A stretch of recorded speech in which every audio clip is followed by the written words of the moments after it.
Never joke, never joke, never joke. Oh, money never, money never, money never, money never, money never, money. And I know what you're conniving. Money, money never, money never, money never, money never, money never, money. You can keep your conniving money. When you've been knocked for a bum, in a bill tell me money. Now because your money done, you come with conniving money. When you had your pocket full, in a bill tell me money. Now because your money done, you hustle for tell me money. Yes, money never, money never, money, money never, money, money. Now I don't want you conniving money. Neighbor, neighbor, joker. Neighbor, neighbor, joker. Neighbor, neighbor, joker. That's all the money that me walk. A 2 pound note and a kill that piece. A 2 pound note and a kill that piece. A 2 pound note and a kill that piece. This is all the money that me walk. I said money neighbor, money neighbor, money, money neighbor, money, money. I don't want you conniving money. Oh, Joseph. Guyana and Guyanese, at home and abroad. Tune in to Guyanese Morning Time, hosted by Kadaki Amsterdam, where the sun always shines. Guyanese Morning Time, the people call it Guyanese Morning Time. Rhythm, Guyanese Morning Time. Intelligence and knowledge run the front line. We go again, Guyanese Morning Time. The people call it Guyanese Morning Time. Rhythm, Guyanese Morning Time. Intelligence and knowledge run the front line. We go again. We rise up early morning watching Tom's TV, where wisdom and knowledge, yes, it is the key. Exposing corruption over land and sea, where the wicked politicians they try to trick me. Guyana is a land for everybody. With 6 races should live in harmony. It's one set of people getting aisle money. It's one set of people doing the thievery. Beep, Guyanese Morning Time. The people calling Guyanese Morning Time. Rhythm, Guyanese Morning Time. Intelligence and knowledge run the front line. We go again, Guyanese Morning Time. The people calling Guyanese Morning Time. Rhythm, Guyanese Morning Time. Intelligence and knowledge run the front line. We go again. This is a program that you all can see, sharing your views and your integrity. Like it, comment and share it all around. Pass it to your neighbor, safe and sound. A sad situation going on in this town. The voice of the people is getting trampled down. Out of the mouths of babes and sucklings, which has ordained me to sing. I sing Guyanese Morning Time. The people calling Guyanese Morning Time. Rhythm, Guyanese Morning Time. Intelligence and knowledge run the front line. We go again, Guyanese Morning Time. The people calling Guyanese Morning Time. Rhythm, Guyanese Morning Time. Intelligence and knowledge run the front line. We go again, fooling the people. You're promoting evil. Stop lying to the people. You are a part of the cycle. Stop fooling people. You're promoting evil. Stop lying to the people. You are a part of the cycle. I say Guyanese Morning Time. The people calling Guyanese Morning Time. Rhythm, Guyanese Morning Time. Intelligence and knowledge run the front line. We go again, Guyanese Morning Time. The people calling Guyanese Morning Time. Rhythm, Guyanese Morning Time. Intelligence and knowledge run the front line. We go again, they got Breakford, Bork and Mark Benchcop. David Hines and Kadaki Amsterdam. Sherrod Duncan, Nigel London. Normal Brown and Gavin Matthews. Big up Pastor, poor people governor. Simona Brooms, Robin Simpson. Hampton Green and Winston Jordan. And yes, we can go right on and on. Guyanese morning time. The people calling Guyanese morning time. Rhythm, Guyanese morning time. Intelligence and knowledge run the front line. We go again, Guyanese morning time. The people calling Guyanese morning time. Rhythm, Guyanese morning time. Intelligence and knowledge run the front line. We go again. The relatives and friends of young Wyndham Bacchus, they deserve justice. The family, the relatives and friends of our in Boston, they deserve justice. The family, the relatives and friends of Peter Headley, they deserve justice. And so when we say that Guyana is an apartheid state, we have the evidence to show.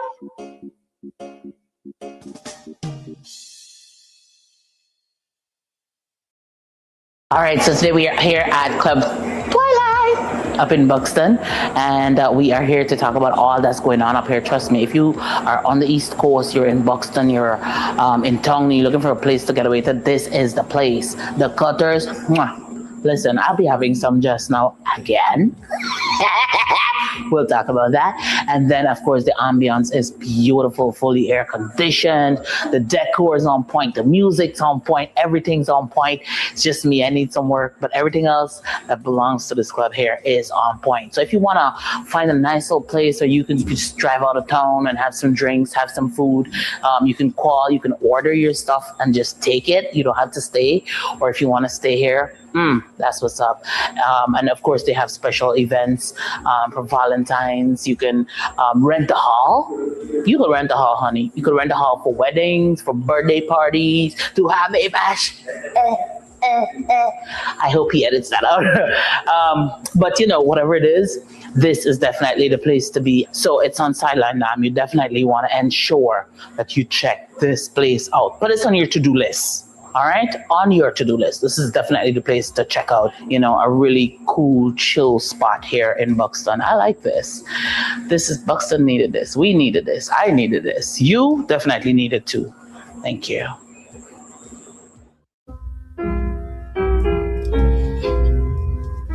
From Park arrival speeds of birth to current is the sons. Where children pledge each faithful heart to guard Guyana's lands, to foil the shock of ruin invader who violate our earth, to cherish and defend forever the state that gave them birth.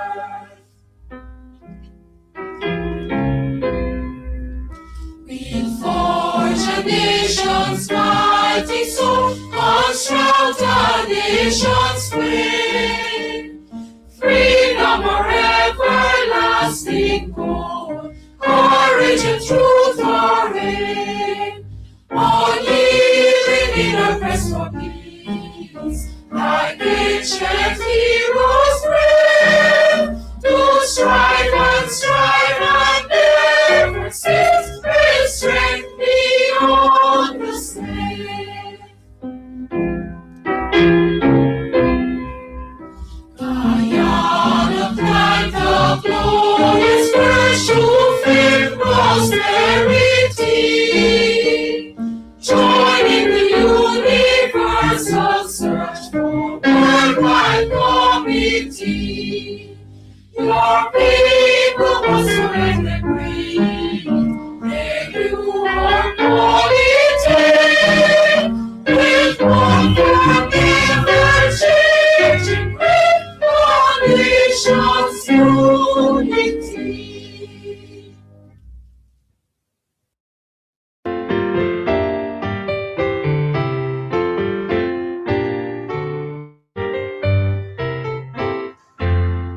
Marching towards the shining future, courage high, the past is gone.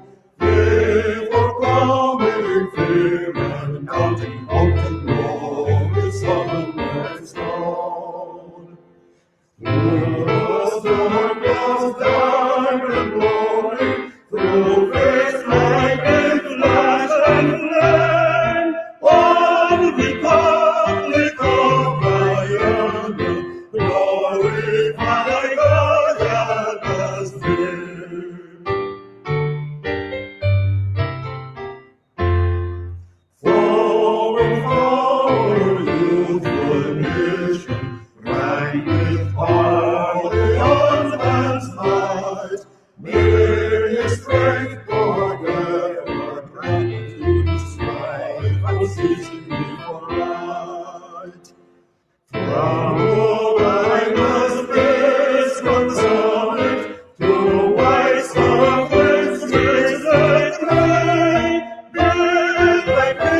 my Guyana, my Guyana, my Guyana, El Dorado, rest of all the world away. In my heart wherever I wander, memory enshrineth thee. All my hopes and aspirations, all my longings only tie everlasting bonds around us as the fleeting years roll by. My Guyana, El Dorado, my Guyana, times unfolding and for my destiny, to redeeming lasting splendor, for years and lost glory, and the dawning of thy glory, for the long, long night is past. Oh, arise, triumphant, glorious, from the ashes of the past. Oh, arise, triumphant, glorious, from the ashes of the past.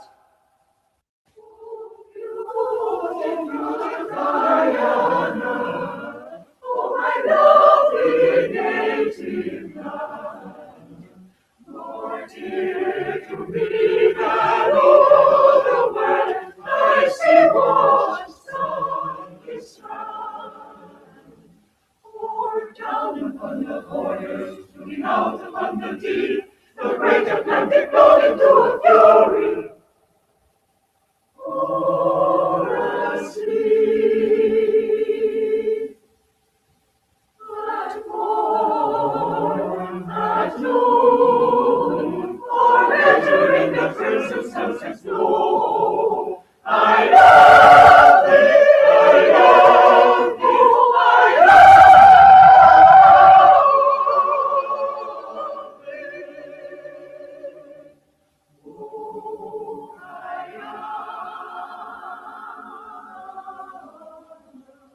oh, beautiful Guyana, oh, my lovely native land, more dear to me than all the world I see washed on this ground.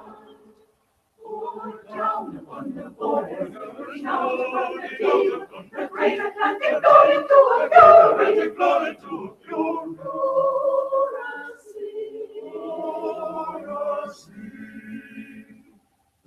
Asleep, at morn, at noon, or entering the crimson sunset's glow, I love thee, I love thee, I love thee, I love thee.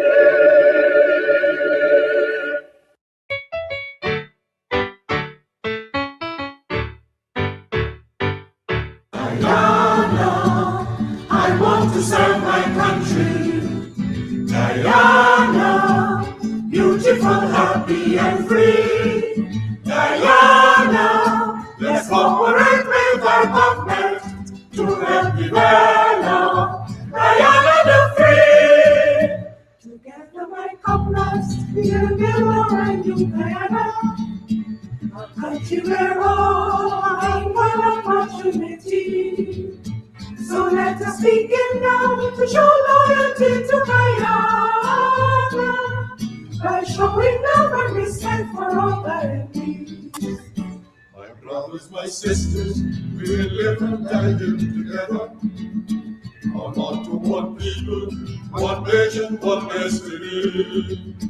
For harmonious living, cooperation will be forever. In work and play as we live as proud Guyanese. Guyana, I want to serve my country. Guyana, beautiful, happy, and free. Guyana, let's cooperate with with our government to help develop Guyana the free. Well, it's time we sell all the riches in the interior.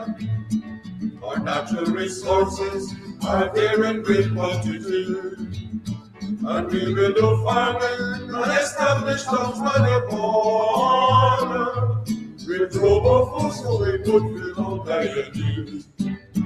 My greatest desire is to serve my country, Guyana, and sincerely help my Guyana to move along. Our government asks us that we study hard and we learn the things that will help Guyana to become strong. Guyana, I want to serve my country. Guyana, beautiful, happy, and free. Guyana, let's cooperate with our government to help develop Guyana the free. To help develop Guyana the free.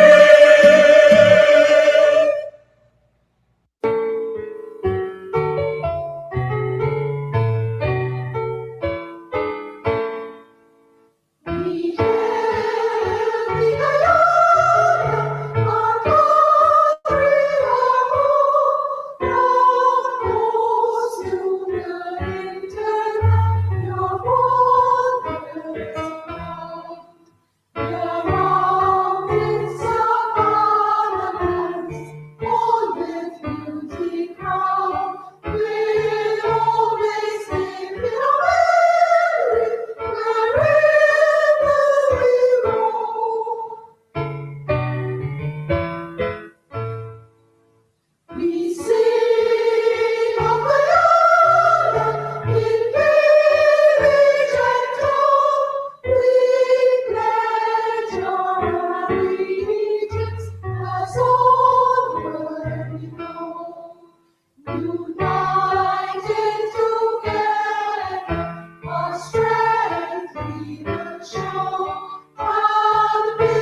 Hi, hello, good morning, morning. Are you morning? This thing no look well. Are you hear me? Tell me if I hear me. Yes, I hear me now. Morning, are you morning? How are you doing? Welcome to another program of Guyanese Morning Time. I am your host, Kidaki Amsterdam. It is now 7 hours 37 on the 10th day of August in the year 2026. Yes, it's the 10th of August. Where do these days go?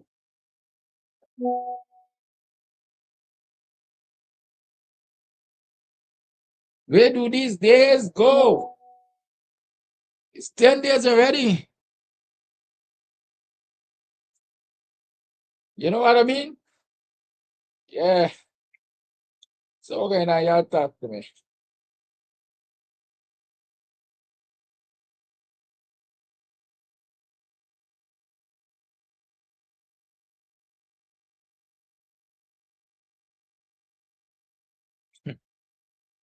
Well, by the way, I'll talk to me. Where do these days go? Anyways, almost a weekend. It was Friday, Saturday, Sunday, today's Monday. How you pass your weekend? What did you do with that little time that you had on hand? Assuming that you had a hard time on hand and you weren't making a 24 hours journey on a leaky vessel, you know? Hey, thank you, Wayne. Look, I got my protest t-shirt. This one says float the boat. MV Barima, float the boat. You know, let's see if I can see it properly. Yeah, I got my printer. The man only have to see the thing, and the man only got to hear. You know, like King Lion say, his tailor just got to see kind of where the man with the suit pass, or where the man pass, and you gonna sew the suit to fit. Yeah, this Wayne man. It's been Silver Lightning printing, right? Silver Lightning apparel and so on and so forth. So if you have anything you want to print, you can hit me up so I can give you Wayne's contact so you can get, you can get quality prints. This one's a float the boat. MV Barima. Yeah, we got float the boat. Anyways, we're talking back about this special skill. I went there because I know this is one of Wayne's side hustle, right? It's one of his side hustle. But for all you know, maybe it makes more money than his main hustle. I don't know. I don't know the man financial business and so. But I know it's one of his side hustles and he's efficient. He is efficient and he does quality work because from the time I got to know of his side hustle, I've been pushing work to him whenever possible. And I, along with whoever else he has done work for, I've had no complaint over the years. So I'm encouraging you if you got anything to print and so you want a label, you want a sticker, you want a t-shirt, you want a handbag, I think he does umbrellas too. So just hit him up or hit me up. I'll give you the contact so you can hit him up and you'll get quality work. Good. So big up yourself, Silver Lightning. Right. And for those of you who got all them skill, y'all make any pastry over the weekend? I feel like eating some good pastry. Listen, if you know that you're a good pastry maker, hit me up. I like my cheese roll. I don't like my cheese roll. I love a cheese roll, I tell you. Right? I mean the doctor told me, Mr. Armstrong, you must eat too much cheese. A doctor gonna show me like a giant of my thumb and tell me this is the amount of cheese I must eat. He guys pass me. Oh. I can't poverty stricken. When black man I eat cheese, man. Right? I love my cheese. I love the cheese, especially biscuits and cheese. I grew up on biscuits and cheese, man. Yeah, so anything cheesy, I must get it right in, man. I like cheesy stuff, like. And then I take my chances because every time I go to the doctor and they check my cholesterol and so on, the numbers are always good. Thank God for that. Whatever I do, I keep the numbers good. They always tell me, you got good numbers. Your good cholesterol versus your bad cholesterol. The numbers are good. So I take my chances every now and again. You tell about eat a giant from my tongue. Cheese, you wild out. Unless there's the thickness and the length doesn't matter. Hey, well, y'all don't behave like me, right? Me, every two biscuits, when I pick up two biscuits, the cheese got thick, man. You got to taste more cheese than biscuit, don't you? You think I the bad I want more rice than stew? Yeah, they're for stupidness. Guyanese are accustomed to this belly full thing. Maybe Caribbean people too, I don't know.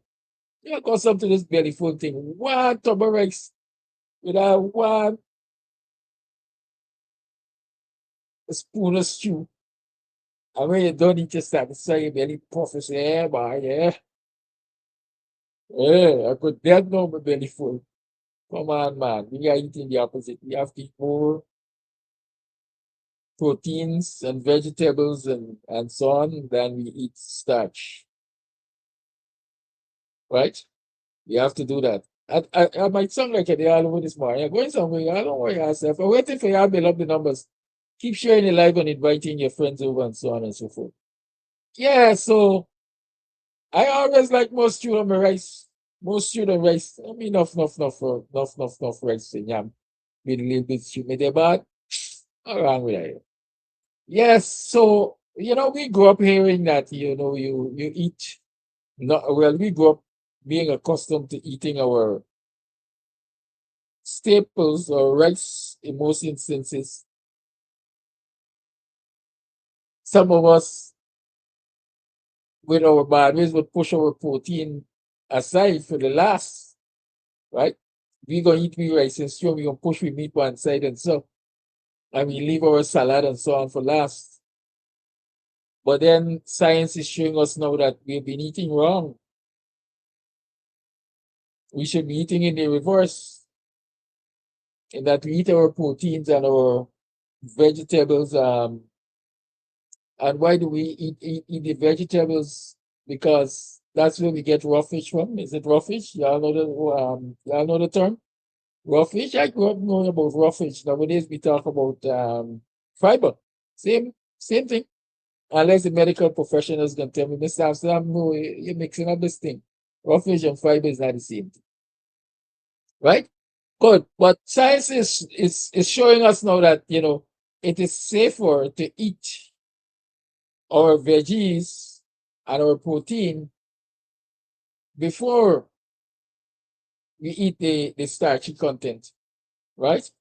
Because what it does is it creates that barrier, that lining on the stomach, and so it slows up digestion, it slows up the rate at which absorption, that is, it slows up the rate at which that starchy content gets absorbed into the blood, and so on and so forth. So it prevents insulin spikes or sugar spikes, as some people say, and stuff like that. Yeah, I learned a little science, man. I'm paying a little attention to little science. But I'm saying that to say, as a man, I like enough meat on my rice, and I like enough stew. So the science really affected me too much. It might have aided me in terms of being more focused in terms of the order in which I eat what. Right? Good. And if you're getting big, you're getting older, you're aging, and even if you're young, because the things that you do in your youth are the things that will eventually impact your adulthood, or if I dare say your old age. So even as a young person, you have to inculcate and practice eating properly, right? Eating properly, the right foods and eat from the right food groups and the right food order and so on and so forth. Eating the right order and so on. Right, good. But back to what I was telling you about, I like my cheese.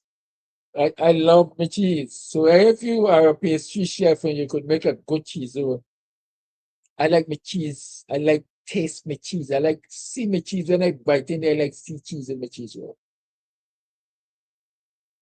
And I also like it flaky, but it must not be flaky to crumbling, right? Some people mix up flaky cheese roll or pastries to crumbling cheese roll or pastries. No. I can't tell when last I had such a good pastry. Melting pastry, you see, put it in your mouth, it's gone. And you're enjoying the flavor of thing. I mean, I can understand these people who are making these things on a big scale. I don't know, you just need pastry. You buy pastry on the road, you buy pastry from certain places, you don't think they need this thing, man. It's like a bread dough, cheese wrap up inside. I didn't call it a bread dough because it's somewhere between a bread and a pastry. Good. So if you got a talent and you could make good pastry, I can guarantee you a lot of people like good pastry. Good cheese straw and cheese roll and I love what's the you call it? A cheese pie. Yeah, I love a cheese pie. And again, your cheese pie is great, your cheese pie is satisfying, your cheese pie is nice, tantalizing if the pastry is done right, correctly. You go some places, you buy your cheese pie and the pastry cup, if I call it that, the thing thick and hard, on the outside, and when you bite in it, mushy. No man, you gotta do better than that. So if you all got good pastry skill and thing, just tell me where I could find you. Just tell me where I could find you. Right? Some days I get the urge to enjoy pastries like that. Good. So whatever your special talent, be sure to use it on the weekends. You could make a lot of money on the weekends, if you provide the right kind of service, goods or service on the weekend. you could make a lot of money. A whole lot of money. The trampoline you got in the back of the yard and you got space in front of the yard, even on the roadside. Put out the trampoline a weekend and go by BRE or somewhere buy sweets. Or go by Igloo and I'm doing free advertising this morning. Igloo or Banks the H and some buy ice cream and some cone cups. And you could be in the money on the weekend. Just put out the trampoline. Free. You ain't got to pay for bunks on the trampoline. Or first 20 minutes free on the trampoline. But you gotta buy a cone. You know? You could start investing in snow cone machines. This is the summers we like to say, we got the heat more than we, right? So you could invest in snow cone machinery and so on. Buy a snow cone machine. These things come in very, very user-friendly models now, you know, right? Very user-friendly models now. So you can acquire a snow cone machine and you put out your trampoline there and you put out some snacks and things and your little snow cone cups and things. And you will see, you will make lemonade money like Ali and his son. Right? Them $10 million lemonade sales that they would make in one day and so on. Who knows, sometimes you could tap though. But utilize your energies on the weekend, utilize your special skill.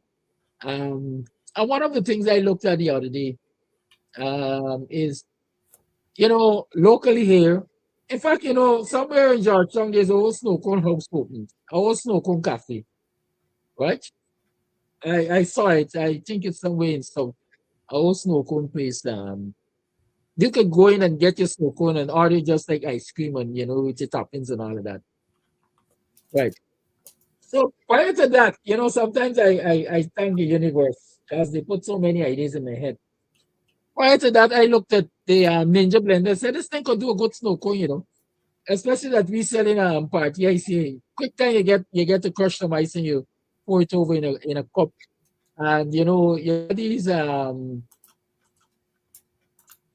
think the brand is real. I think I got the real brand. These fruit puree and things that you could use a syrup on it and things. So you never gotta stick to the local fruit flavors, right? You can get all kind of flavors, snow cone and so on. But I just giving you some ideas. You can work with that. You can work with that. Good.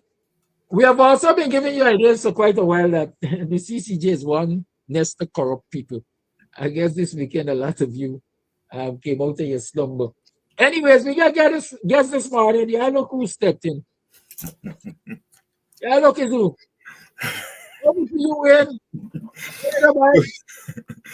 Good morning, Brother Kidaki. A pleasant good morning to all the Buxtonian morning time and Guyanese morning time viewers. Look, I don't have to say wake up to these viewers. These viewers is always up and alert. Good morning, guys. Good morning. It's good to be here.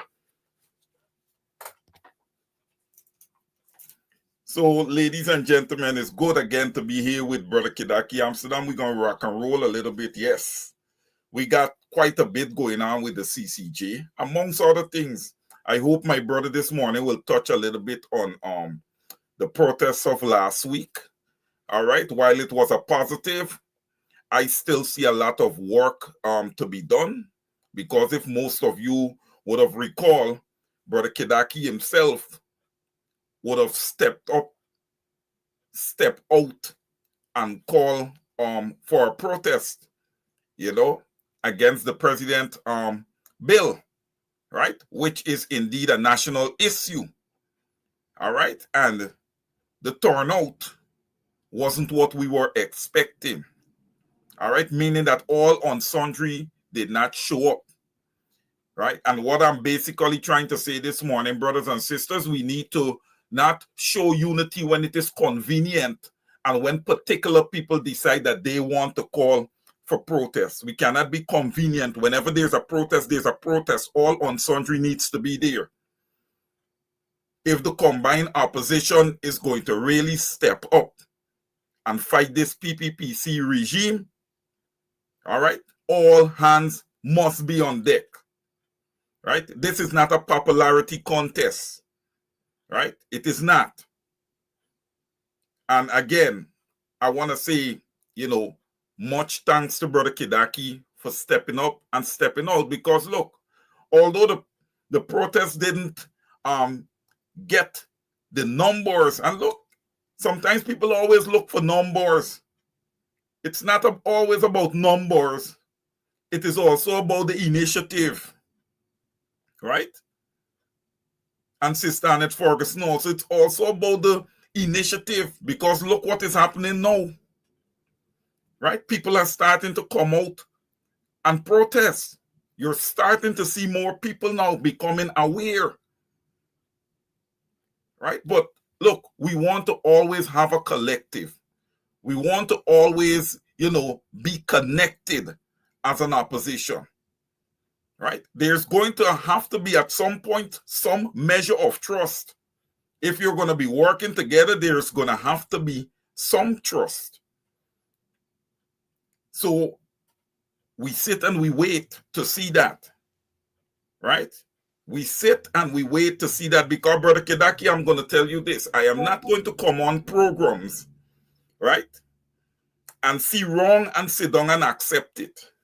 When a protest is called, a protest is called, right? The APNU coalition is made up of the PNCR being the largest party within that bubble, and the WPA being a significant player in that bubble. So there is supposed to be a collaboration there. So if the WPA calls for a protest, my expectation is that everybody will be there, because the WPA falls under that umbrella.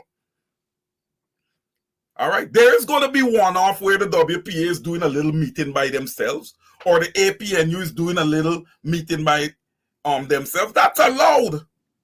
But when we are speaking of a national issue, and then, my brother, I remember as we promoted that protest, you said that all is welcome.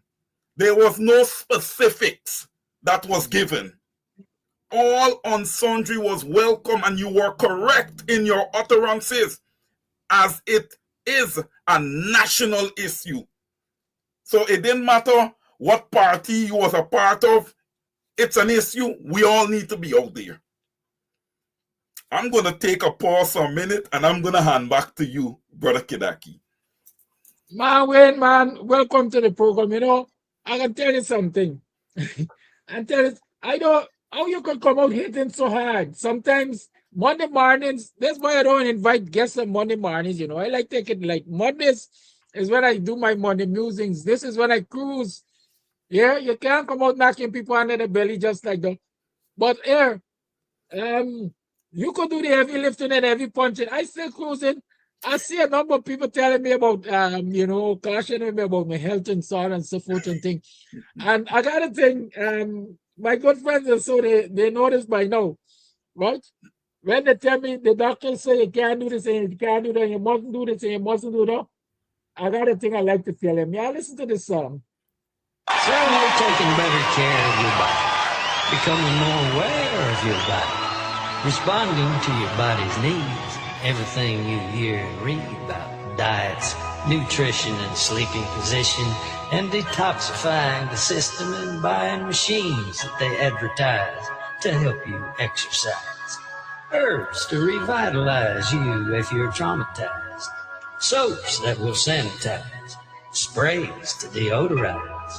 Liquids to neutralize. Acids and pesticides. Free weights to maximize your strength and muscle size. Shots that will immunize. Pills to re-energize you. But remember that for all your pain and gain, eventually the story ends the same. So you quit smoking, but you're still gonna die. Cut out coking, but you're still gonna die. Eliminate everything fatty or fried, and you're getting real healthy, but you're still gonna die. Stop drinking booze and you're still gonna die. Stay away from coos and son, you're still gonna die. You can cut out coffee and never get high, but you're still gonna die. You're still gonna die. still gonna die. You can even give a Romy one more try, but when the music stops playing, you're still gonna die. Put seatbelts in your car, you're still gonna die. Cut nicotine tar, you're still gonna die. You can exercise that cellulite off of your thigh. Get slimmer, trimmer, but you're still gonna die. Stop getting the tail, you're still gonna die. You get One man can tell us if they could control when they're dead. That's God work. You're basically saying, hey, Kedaki, hey, it's only one life we got, right? Yeah, some people gonna say, hey, it's one life you got, live it, right? You could pick your poison, you know. All right, you got a choice though. At least people have a choice, eh? All right. But no, it's God work. According to the good book, your promise 3 scores and 10 according to your works. Yeah, you could get less, you could get more. Why intervening in another man's job? For yeah, I know you pay labor part now, right? What I said, something the goodness of the earth, something is a large thought. I'm here to enjoy the goodness of the earth. When I was sitting a day and eat pong cheese today, and then another 3 months, 6 months, I choose not to eat any cheese. You gotta make your choices, but at the end of the day, you're still gonna die. Hey, Brother Kedak, let me say this to you. You can do all the things that you just talk about, but here. In Guyana now, you find that we have become so, I don't want to say modernized, but sometimes I go to say Americanized. You know, that now we taking a taxi from road front to line top. All right? We don't walk anymore. We don't do that stuff anymore. You see, we could eat and we could do thing, but we got to walk and we got to get the necessary exercise. We can't want to eat all these things, all the fried foods, all the cheeses and everything. And then when we done, everywhere we turning, we taking a taxi. We going up the road, we pick up the phone and we call a taxi. We ain't walking anymore. We ain't getting no sun. So we expect to be healthy, man. And then look, we bringing in all the imports from the United States of America, all them canned foods and all these type of things. So now you're starting to see, cancer, and you're starting to see more of these things showing up in Guyana, man. All right. Well, let's tell you something. Let me be honest with you. You see, country like ours, whether you want to accept it or not, I mean, because your political leaders, especially, they're not a honest bunch. We many of us unknowingly are used like guinea fowls and guinea pigs here, and we don't even realize it. I see somebody referencing the death of that young businessman. I think the man was only 45. Cardiac arrest, only at age 45, cardiac arrest. This is somebody who I believe, because is a businessman, we want to assume has access to resources to eat properly, has access to gym membership, and has access to maybe some of the best doctors and so on, because he can afford to pay for them. But here it is, they found him in his home, dead from a heart attack. You're telling me that the man who's sitting on a throne of gold, the man who got all the money, wasn't interested in taking care of his health and so on and so forth? But hear me, the very healthcare system that is supposed to help you to live longer is a very healthcare system that shortens your lifespan. I will continue to argue whether or not the evidence exists that a lot of our people who have died in recent years, Guyana has seen a lot of people dying from cardiac arrest. A lot of them who died are people who took the COVID-19 vaccination. And so there are no surprises there for me. Call me a conspiracy theorist. I believe that a lot of our people who have died recently from cardiac arrest, and they won't tell you this. If you were to do the research and get way down, you're going to find that a lot of them took the vaccinations, right? And the earlier science, if I can call it that, suggests that with that vaccination comes the risk of heart diseases. And so I just think we're reaping what we've sown, right? And when we're talking about what we don't do now that we used to do previously in terms of we used to walk around the communities in store or even ride a bicycle. Riding a bicycle is one of the more complete forms of exercise and so on, but we don't ride bicycles now. We're using electrical bikes, right? And like you say, taxi and so on. I grew up here in coconut oil is bad for you because of cholesterol and this and that. And in 2026, they're telling you it's the best thing to help you health-wise. So the world continues to evolve, if I can say that. Some use the evolution for good and some use it for bad. It's in You the know, book at the end of the day. you know, Kidaki, you just open a door and I gonna walk through it for just a couple seconds. You talk about the healthcare system. Now I'm gonna ask you the question. Does Irfan Ali, Jack Dio, or any one of them high-end ministers in the PPP use the Georgetown Public Hospital? You know, when you wanna come out and preach about good health care and you as a government is doing this and doing that, we're supposed as citizens see Jack Dio walking in to the GPHC, you know what I mean? To get his little test, to get whatever cholesterol test, whatever they're going and get right there locally in Guyana. These guys fly out the country all the time for medical attention whenever, you know, they have to go get their checkups and everything. But then they leave the normal born and bred Guyanese to deal with the butchery that they got, that they call a healthcare system, right? The one that you couldn't even find a tank with little oxygen to give that little girl at the Diamond Hospital there that just show up with what we would call very basic asthma here in the United States of America. You couldn't find a tank with oxygen for that child, 20 years old. She ended up losing her life. And people sit down and want to call themselves a government. You got ambassadors and the diplomatic corps coming out and say, oh, the PPP is going to do well for Guyanese.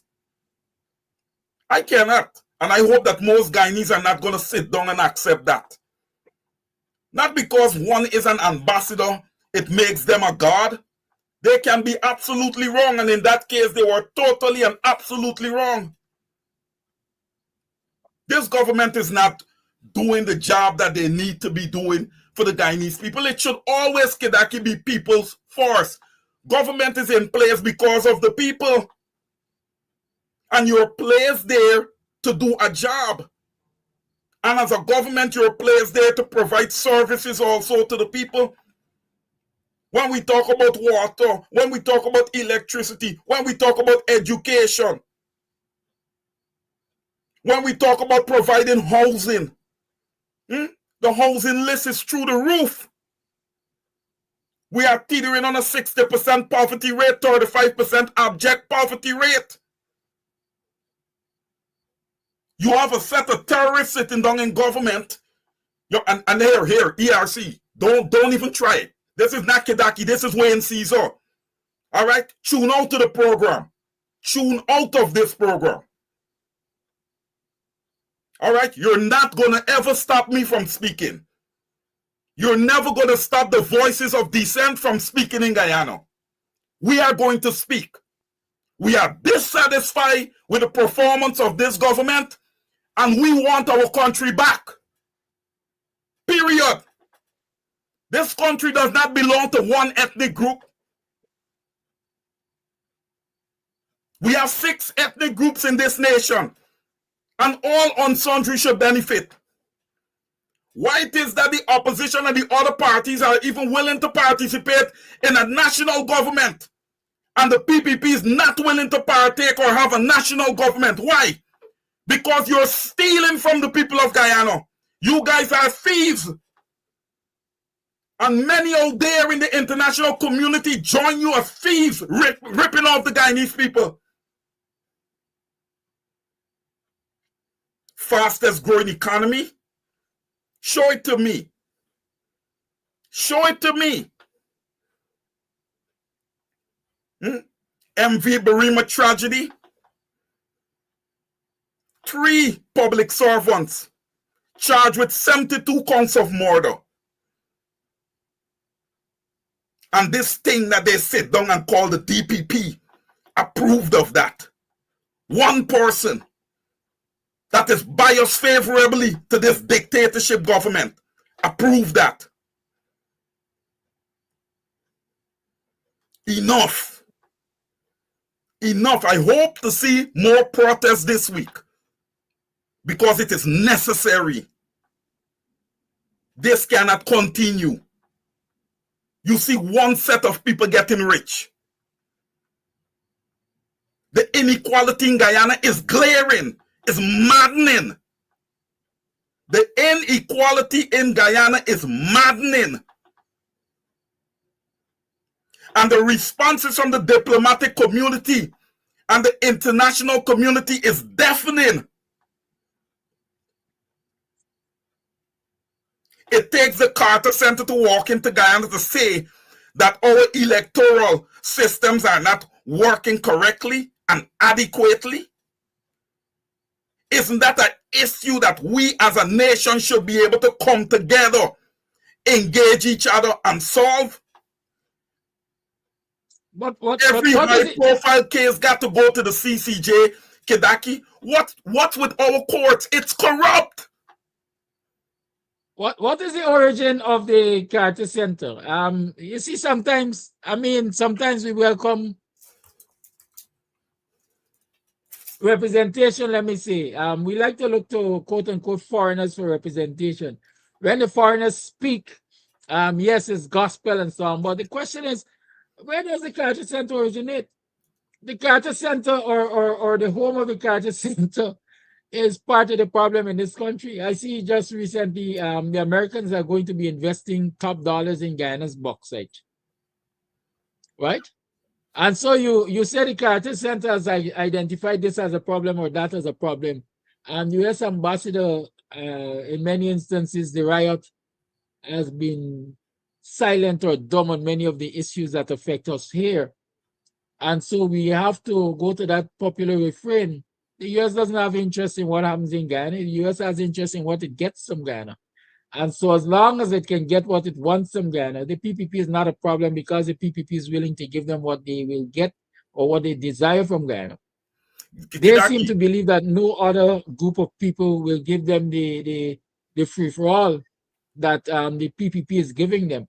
And if that is their conclusion, then the people ought to recognize that conclusion, and the people ought to realize that they can get better and they can get much better with the PPP out of office because then the resources are not going to be given away to the likes of the US and so forth. So yeah, it's good that the Americans can say this and the Americans can say that, but action speaks louder than words. The Americans are part of the problem here because they continue to be allowed to fetch out the resources of this country, no holds barred. And since the PPP allows them to do that, they allow the PPP to take advantage of the Guyanese people. Let me be realistic. The question is asked whether or not Guyanese politicians, especially those in government, use the healthcare system here. No, they don't. At least most of them don't. But my realism tells me that, it is unsafe. It might be unsafe for your local leaders, political leaders, president, vice president, etc., to use the local healthcare system because somebody might be there to stick around, needling one of them heart and kill them, right? And so, yes, you have to take precautionary measures. You have to protect yourself and protect your life and your loved ones and so on. But at the same time, while we recognize that you might feel safer, you might be safer using the healthcare system of a friendly country, you have a responsibility to ensure that your citizens who do not have that option have access to top-of-the-line healthcare, right? And that is my problem with the people over the PPP and so on in government. I don't care where you want to go for your healthcare, but you have a responsibility to utilize the resources of this country to ensure that Guyanese citizens have access to proper healthcare, top-of-the-line healthcare. There's rumor, there's a belief that Forbes Burnham was murdered at the Georgetown Hospital by certain players in the political world because he dared to use the local healthcare system to prove to Guyanese that, it was a functioning healthcare system. That's how I interpret it. The rest is history, right? The rest is history. And those who know or believe that he was murdered in the local healthcare system, obviously they won't take that chance when they are in political power. Good. But there are also rumors, or there's a belief that the late Shedi Jagan died not because he had to die, but because he turned to the American healthcare system. And he was viewed as a communist or a potential enemy to the interests of the Americans. So it's damn you do, damn you don't.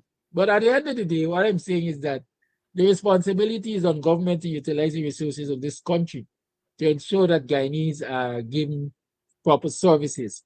You mentioned earlier that access to house lots, and so on is a problem.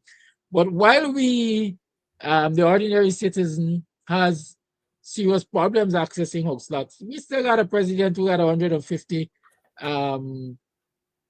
acres of land on which he has a mega farm, and people seem to forget that. Right? We still have ministers in government who are accused of having acres upon acres, numerous house lots all around the place where they're developing, high rises and developing apartment buildings. Just over this weekend, Terence Campbell highlighted for us that Dharamlal, the disgraced former minister of whatever he was accused of rape and so on and so forth, is now a multi-billionaire because what? He has a cement producing plant somewhere in Region 5 there, that the edict is that whoever is a contract in that region has to buy cement from his plant in order to execute their contracts. So Kibaki is dominating the procurement process. I hear the guy got all the large contracts is with Damral. Good. So those are the things I want us Guyanese to pay attention to, because the reality is, while we quibble about this political party not liking that political party, or this political leader not liking that political leader, or this social media activist doesn't like that social media activist, and so on, these people are consolidating next generational wealth, while the Guyanese people are suffering. Listen, I don't care how people see it, but I believe that the MV Burima tragedy should have had this country in uproar. I mean, yes, protests are, the PPP folks are reached or met with protests wherever they go. But for me, those protests are not large enough. Those protests are not sustained enough. Those protests are not disruptive enough. Because at the end of the day, when you look at a nation, a group of people taking the nation's resources and acquiring the things which are necessary to solve the problems, they have been identified as being necessary to solve the problems. But yet for 3 years, they're there and not serving the people. And you can have almost immediate access to them after tragedy happens. It tells you that these people are too callous to be in government. They're too carefree to be in government. And so we must run them out of government, even if it's by protest. Good, and I will maintain and I will reiterate every time I get the opportunity. The only time the A, B, C, E, and all the other alphabet countries will take a stand on Guyana and the PPP is when Guyanese take a stand on the PPP and make this country, I don't want to say ungovernable, but disrupt the business as usual approach that is taking place in this country. And until we're prepared to do that,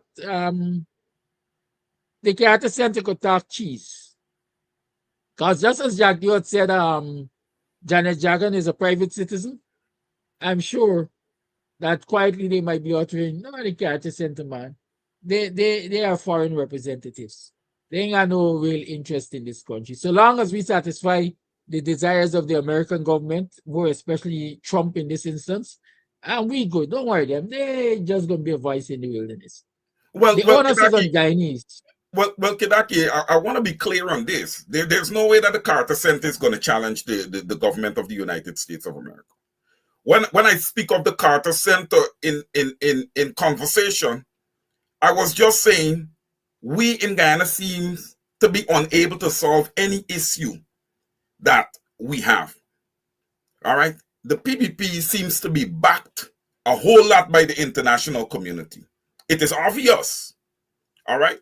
We can see it. They are backed by the international community quite a bit. All right. And why is that? Because everybody is getting what they want out of Guyana. Listen, I don't have any issue with investors coming to Guyana. We would always want investors to come to Guyana. We would always want to have a strong diplomatic corps. I'm not questioning that. But what I'm questioning is the biasness of the diplomatic corps favorable to a government, all right, that is ill-treating its people. How can you talk anything good of a government when you call a nation the fastest growing economy and there's a 60% poverty rate? Are these people not seeing this? You can't tell me that they're not seeing this. They are focused on their bottom line. And as Brother Kidaki said, I agree with him completely. The U.S. ambassador is here for U.S. interests. All right? Hence, I would ask the ambassador not to address Guyana from taking a political perspective to say that the PPP is going to do good for the Guyanese people. All right, that's overstepping your boundaries there, right? Because we are not seeing a government that is doing better for the Guyanese people. We need to see this. You cannot create fluff out there by making such utterances. It is not acceptable and it will not be tolerated. Right? It is unacceptable and it will not be tolerated. Right? What we have seen in Guyana for, I would say, the last 5 years or so is a government, and I don't know, sometimes I find it hard-pressed, ladies and gentlemen, to look at the PPPC and call them a government. Because to me, the way the PPPC is operating is not the way a typical government should be operating. There is no engagement with the opposition. The opposition is actually just pushed to the side in Guyana, and that's it. All decisions the government is going to make, all and holistically across the board. There is no bilateral decision. Everything is unilateral.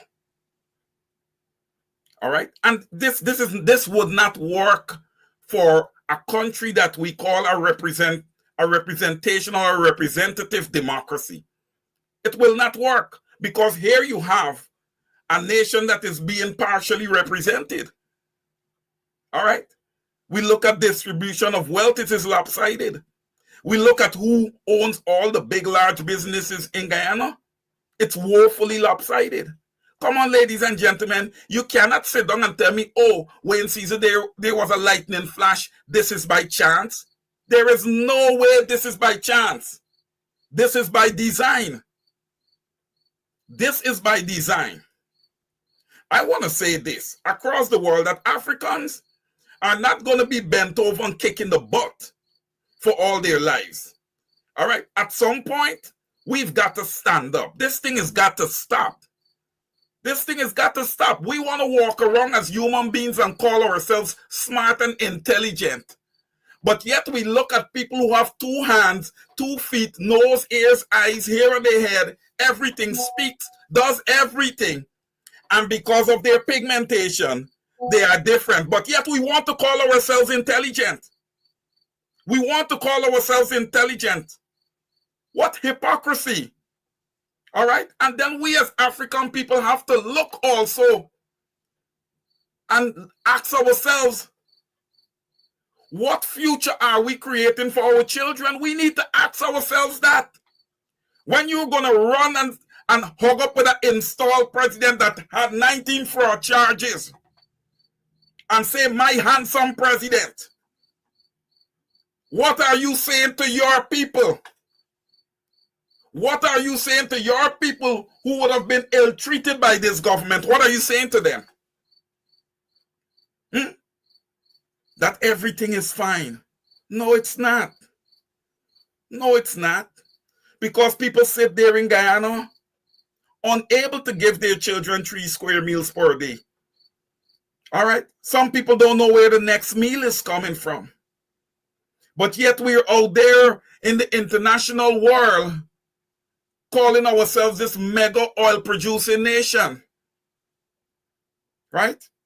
They're quoting Guyana as this mega oil producing nation. I beg to ask the question, what about the Guyanese citizens? They are human beings. They feel, they have feelings. They have families to feed. What about them? You drive around in your cars and you song your sirens. Clear the road. The masters are coming through. You know? Come on, man. Come on. Is this what we're going to settle for? We cannot. We cannot. It is wrong. No matter which way we twist it and turn it, what is happening is absolutely wrong. And that's why, Kedaki, I have to speak out the way I am speaking out. No right-thinking person cannot just flat out tell me, Mr. Caesar, you're absolutely wrong with what you're saying. No, you can't tell me that. I'm saying based on experiences and based on what I am seeing. I have 2 eyes. I'm not blind. I hand back to you, Kedaki.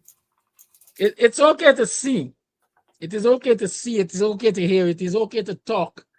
But at the end of the day, the ultimate solution is taking actions. Correct. Let me say, listen, when the scandal broke over the weekend about the CCJ, because it's a scandal, the CCJ, 5 out of 6 judges accusing the president of the CCJ as being dictatorial, accusing him of interfering in judgments, as if to influence judgments to go in particular directions, right? I immediately thought of our situation here in Ghana. Look at the many judgments, political judgments, let me call them that. I'm talking about politics. This is a mainly political program. When you look at a lot of the political judgments that have been handed down by the CCJ, and you juxtapose them with this weekend expose, if I can call it that, then you ask yourself again, why is it Guyanese have been so silent, or why Guyanese continue to be so silent? Because a lot of the judgments in the political cases, citizens of this country questioned, politicians questioned, and it has been and continues to be our views in many instances that, the CCJ is somewhat politically biased and politically influenced. And here it is, just over the weekend. These are not laymen saying it anymore. These are judges of the CCJ intimating that, the president is appearing to be a loose cannon. The president is appearing to favor dictatorship rather than democracy and the rule of law. And again, a disclosure like this, for me, should put wind in the Guyanese sail. Should put wind in the Guyanese sail to want to be disruptive to the status quo, to have all of these issues addressed. Because the reality in my mind, when I look at, I continue to say, when I look at the judgments of the CCJ, for example, our law says that the court of final jurisdiction when it comes to electoral matters should be our appeal court, I think. Appellate court, CCJ say, yeah, that's what your law say, but we got this. We could deal with this. We are authorized to deal with this. Was Anderson the president at the time of Sanders. Sanders. Good. It was Sanders. Good. And then we had several other electoral related matters that went to, the CCJ, and the judgments were questionable. Were they, the questions we have to ask, were these questionable judgments arrived at under the guidance or the presidency of Anderson? We saw Anderson come into this country to allegedly negotiate with the former acting Chief Justice, the former acting Chancellor, I think, Yes, to demit office because that is what the PPP wanted. Right? There correct. are many people who sounded alarm when that happened. So, based on what these justices are saying, and more particularly, I think they've hinted that in their mind some amount of, I would say, interference took place in the most recent judgment on the Mohammed versus government of Ghana, etc. extradition matter. One has to ask, how many other cases or how many other instances Anderson, as president of the CCJ, intervened allegedly to skew the outcome of the case? And so are we saying, listen, Guyanese don't have any place to turn to for real justice? If you don't have any place to turn to for real justice, then you have to take natural justice. You have to do what you got to do as citizens. And again, for me, that is, you have to upturn the apple cart. You have to disrupt what people consider life as usual in this place and make it difficult for anything to move. And so the Americans and the Canadians and all of those who got their hands in our pockets, like highway robbers, will pull their hands out of our pockets or simply take the necessary steps to ensure that not only they can push their hands in our pockets, but we can get our just deserts. Guyana has to rise up for all of these issues. And well, none for me is more important than the other because they all conspire, they all come together to create this corrupt, this criminalized state that we call Guyana. And so we have to confront all of them at the same time. And don't believe that when we go there to protest, we must only be shouting, float the boat, float the boat, float the boat. We must address Ali's mega farm.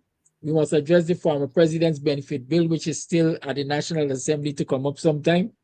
We must address the misuse of our resources. We must address the apparent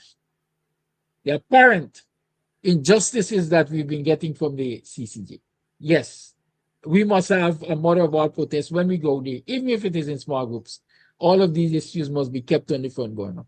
And Kedaki, one of the most critical one, a new voters list and biometrics. It is overdue. It is more than necessary. All right? The Guyanese people must have free and fair elections. It is their right. All right? There was so much, ladies and gentlemen, that was illegal when it came to the 2025 elections and also the 2020 elections.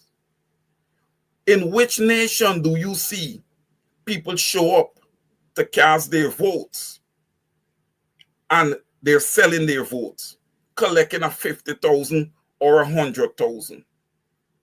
All right? There's a few things that we can take away from that, ladies and gentlemen.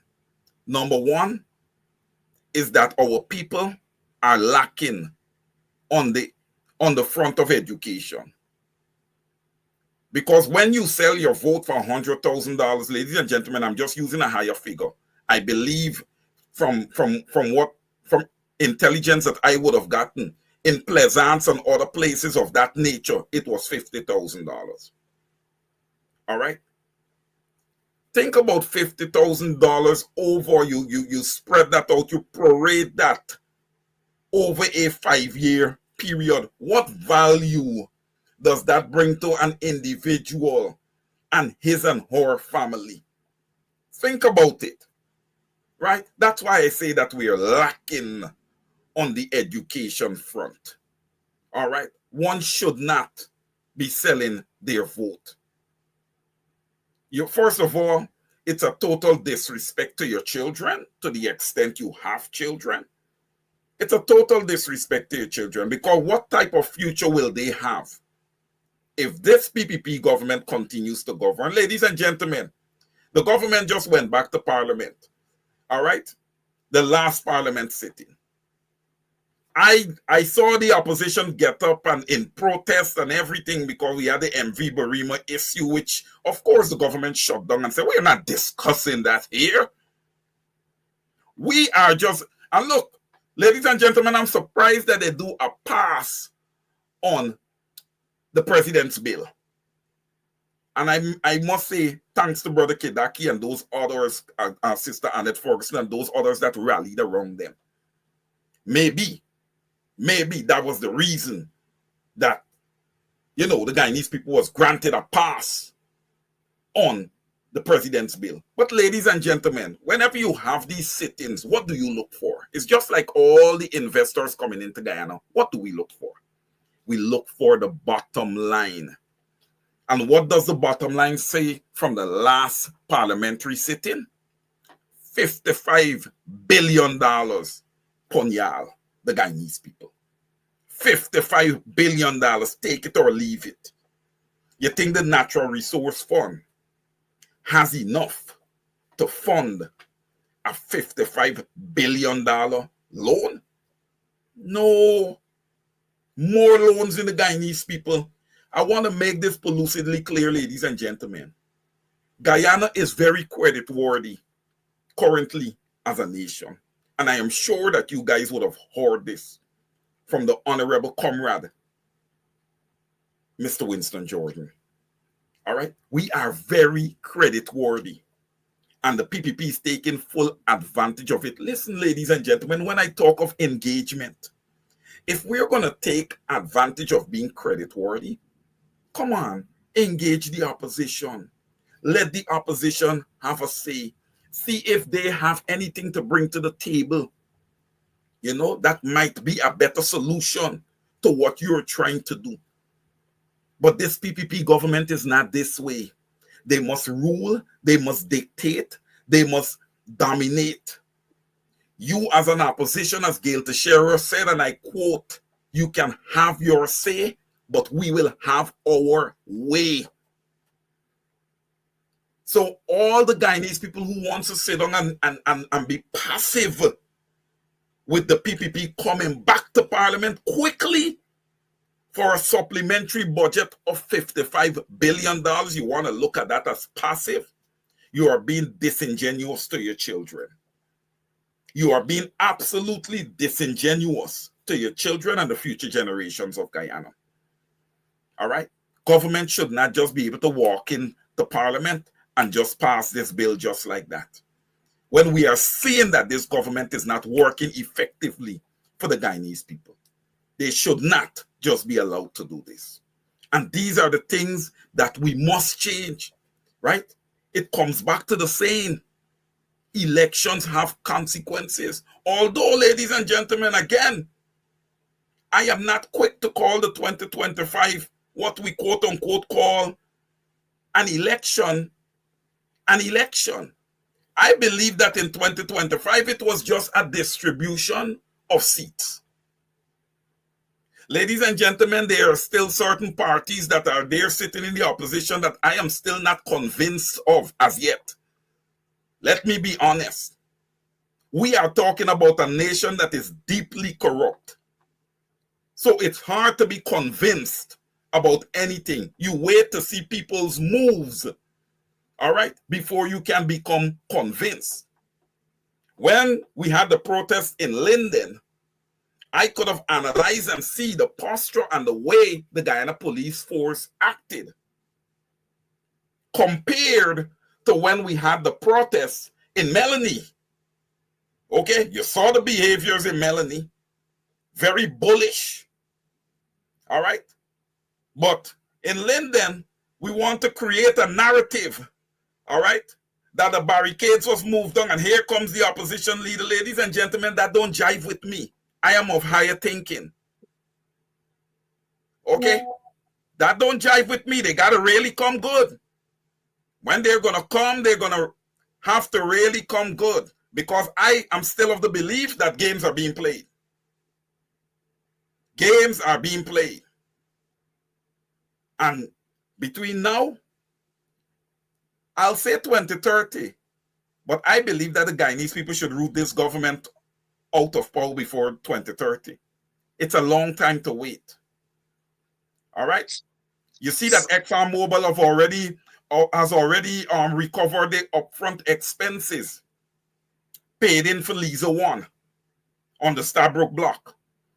That means now the sharing agreement supposed to be 50-50, and I quote, it's supposed to be. All right. We don't know what's going to happen. We don't know what the fine writing may say or what they may want to come up and say. But to the extent that that goes to a 50-50 profit sharing, I do not anticipate seeing the lives of Guyanese changing. So I am left to ask, where is all this money going? And then, ladies and gentlemen, you look at the oil prices today, and we should be having a major windfall where we are getting all this additional revenue based on the price of oil. Remember, sometimes when you set your budget or you put together your estimates, right? You put in place an estimate that the oil prices is going to be probably what? Maybe $3.50, $2.99. Typically it's $2.99, $3 for regular in the United States. That's where it's been fluctuating back and forth. Sometimes it could go to like $2.85 and stuff like that. But now we're looking at oil prices that is $4.30, $4.09 for regular, you know. That's a major windfall there for Guyana. I beg to ask the question, where is that money? Where is government on being transparent to the Guyanese people saying, hey, we are expecting a windfall? You know, where are they? Like the guy at ExxonMobil, Alistair Rutledge, would have said he expected Barry Jagdeo to come dancing on his head to him, since Exxon has recovered the $55 billion upfront expenses that they would have allocated to Liza 1. But he haven't seen him as yet. The picture that paints is a very grim picture to the Guyanese people. That, hey, that doesn't matter. It is going to remain the same. Look, man, there are some human beings that just find happiness in watching others punish. Brother Kedaki, I will hand back to you. But the reality again, this morning, I just want to keep placing responsibility at the feet of the people. Because Jagdeo and the legs, they are only managers of our resources. And if we have a manager who is not looking after our best interest, then it is our task. Take them to task. Right? Listen, because I see somebody referencing the COI into the MV Barima issue and the constitution, how the COI has been set up in terms of the commissioners and secretary and so on and so forth. Come on, man. It is the president's right, according to law, to set up the COI, right? But it is the citizens' power, the citizens' right, according to democratic practices and the most basic of human rights, if you ask me, to decide whether or not they want that commission to be comprised the way it has been comprised. And so from the get-go, we knew of the chairman of the commissioner being in bed with the PPP because they got business together. We know of another member, the female, I think, from Trinidad, who has had some allegations thrown at her. Now we learned that the secretary has basically worked with the PPP on commissions before and is in bed, very close relationship with, right? We know all of that. But nobody so far has taken that to the streets. All we are doing is whisper that you don't expect any earth-shattering findings from this commission because it started, from my interpretation, as a corrupt bunch. And if you put a corrupt bunch to try the devil in hell, then you can't expect no darn result that is going to make the devil look bad. And so people, what? We're still sitting down and accepting this commission. We have not made any effort to disrupt their work, Nobody has attempted to go to the court if you can go to the court on it. But most importantly, we like to talk about moral suasion. Nobody has really raised this matter and kept it in the public domain and really are agitating around it, so that even these judges, these justices, and other members of this commission, who one would want to believe would want to leave a respectable legacy, even in the annals of history, could pay attention. We're not doing anything for them to pay attention and say, well, on second thought, I should just recuse myself from this commission because it didn't look like it going anywhere good. It is the Guyanese money that is being used to pay this commission. It is the Guyanese money that apparently is being used to pay the likes of Anderson to try to sway judgments and so on. But it is the Guyanese people who are sitting back and enduring this suffering and not really upsetting the apple cart to bring about the changes that are necessary. The changes that are necessary to create a better Guyana. And that's my problem. That is my problem. And until we are prepared to, and I'm talking we, plurality here, regardless of your political belief and your religious belief and so on, until we are citizens of this country, are really willing to get up and confront all of these issues as a package. As a package. We can't nitpick. I'm a Amerindian, so I'm going to put all of my energies behind the MV Barima. Right? I am a businessman, so I'm going to put all of my energies behind the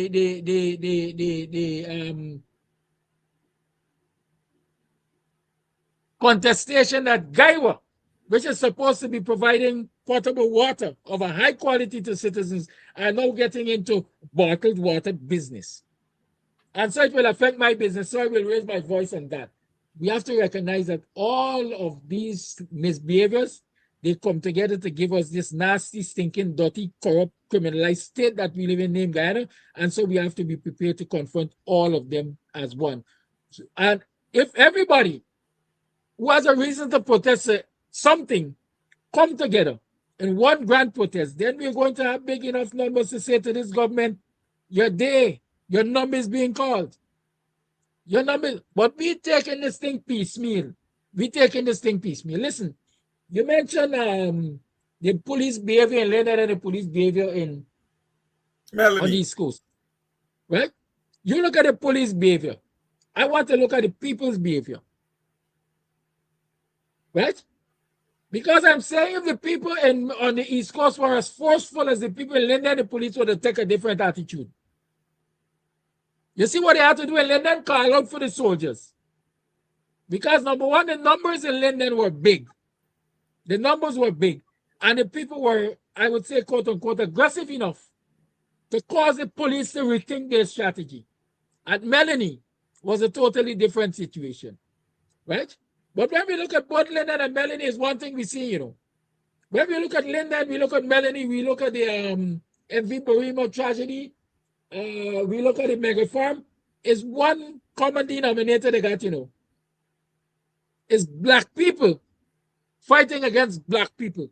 Some to challenge the government, some to defend the government. So as I want to call it, as I say, all you're seeing is a predominantly Indo-Guyanese government misbehaving and mistreating people and so on. But you're seeing black on black violence when it comes to addressing these issues. Black on black violence, because the government is losing its black defenders. It hooks in them out, right?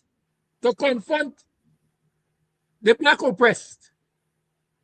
Somebody say the Indo-Guyanese are not coming out and until they are willing to come out and so on, nothing will change. I am saying that without the help of the Indo-Guyanese, a lot will change in this country. Because you just got to put the Indo-Guyanese under the same pressure you want to put the government under. Right? Everybody must be made uncomfortable. And if everybody is made uncomfortable, then everybody will want comfort and they're going to come to the table to try to create some semblance of comfort. It's 12 minutes to the 9 o'clock hour. We haven't opened up the lines. So let me do that. And then, of course, when you have a right to response, and so on and so forth. So let me see if we have I have at least one voice note, so I'm going to play that voice note now. Mr. Amsterdam and Mr. Caesar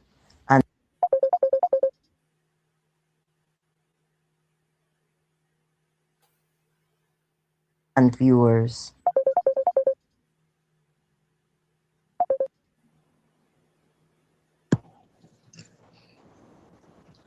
Hello, good morning. Can you hear me? This is Flash. Good morning to you and to your visitor, to your guests. This is Flash. First thing first, I am responsible for what I say, not how you guys interpret it.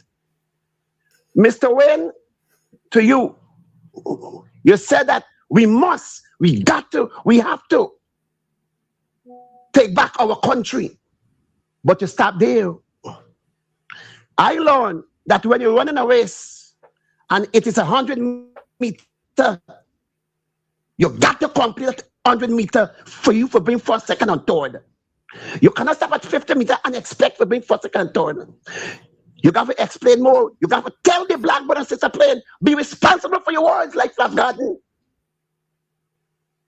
What they have to do. But let me always repeat myself, short and spicy, because people want to ask the question too. I believe we got to stop the runaway train with fire and smoke up in the air. We got to demonstrate the word. What word, Flash Garden? Sacrifice and demand, and most of all, revolution. Revolution. That is the only way we could stop that runaway train. And we have two runaway trains now, Mohammed and oh, we make it hard for ourselves. And I believe that the only way these people are going to come out of office is to start put fire and smoke and start business coming from the airport right down to Georgetown. That's the only way. Don't mind the white man themselves or the citizen in a country have the right to do a peaceful protest, because they may want to tell black man plain what you have to do to get them out of office, but Flash Garden, no. It's fire and smoke up in the air. Uncomfortable. Little Suriname, they protest, fire and smoke up in the air. The government is out of office now. New government. A little country in South America there, no, in Caribbean country. They protest for what, Flash Garden? For cost of living. And the news said, the government come to the table and they say, hey, you got to come better. Because we know our country got money, you got to come better. Why the hell Guyanese sitting back and don't want to put fire and smoke up in the air? Even to Great America, they get fire and smoke up in the air.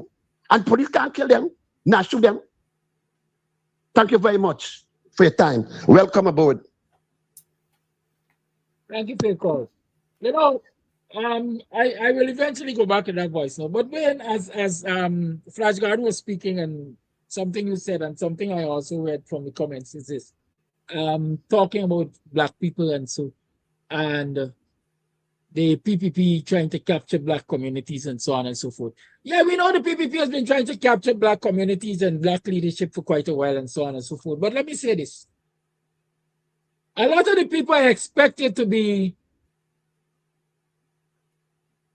some form of resistance to the PPP capturing black communities, or Indo-Guyanese, let me say, capturing black communities, because while we focus on the wickedness of the PPP, we still have to focus on Azzuddin Mohammed. Azzuddin Mohammed as the leader of WIN is another Indo-Guyanese, and not just any other Indo-Guyanese, but is an Indo-Guyanese that has been in bed with the PPP, oppressing black people. Right? Yesterday, you know, I just walk about and these things drop into my thought processes, I usually see. Yesterday, I just moving around. I said, I wonder where Azzuddin Mohammed was when Ronald Waddell was murdered. I wonder where Azzuddin was when Kwame Wing was murdered, and what his relationship with the PPP was then, compared to now. Right? I wonder these things. And I also wonder if Afro-Guyanese leaders who see themselves as elders and community leaders and community historians and teachers and all kinds of things, if they think about these things and the impact of having, if not the PPP, because I also make the argument consistently that as far as I see, the Indian business class and oppressive class have come to the point of realizing that the PPP day is nigh. The day will come for the PPP to lose power and get kicked to the curb. And they have already calculated in their heads that we must find a replacement for the PPP. And so I'm arguing, must look at the Indian leadership in WIN. I don't know if people pay attention to that. But a lot of people who are around the PPP, closely with the PPP, who are integral to the leadership of WIN right now. Don't worry, them couple window dressers, Afro-Guyanese, the Odessa Primoses and the Tabitha Sarabu Hali, and so on and so forth. Look at the meat of WIN leadership, and you're going to see that too is dominated by Indo-Guyanese, who were once in bed with the PPP. So I am keeping my eyes on that. Because as things are shaping up, they seem to be saying if it's not the PPP, this group of Indian nationalists or supremacists, whatever, it must be WIN with another group of Indian nationalists or supremacists. Black people must forever be servants in their own backyard.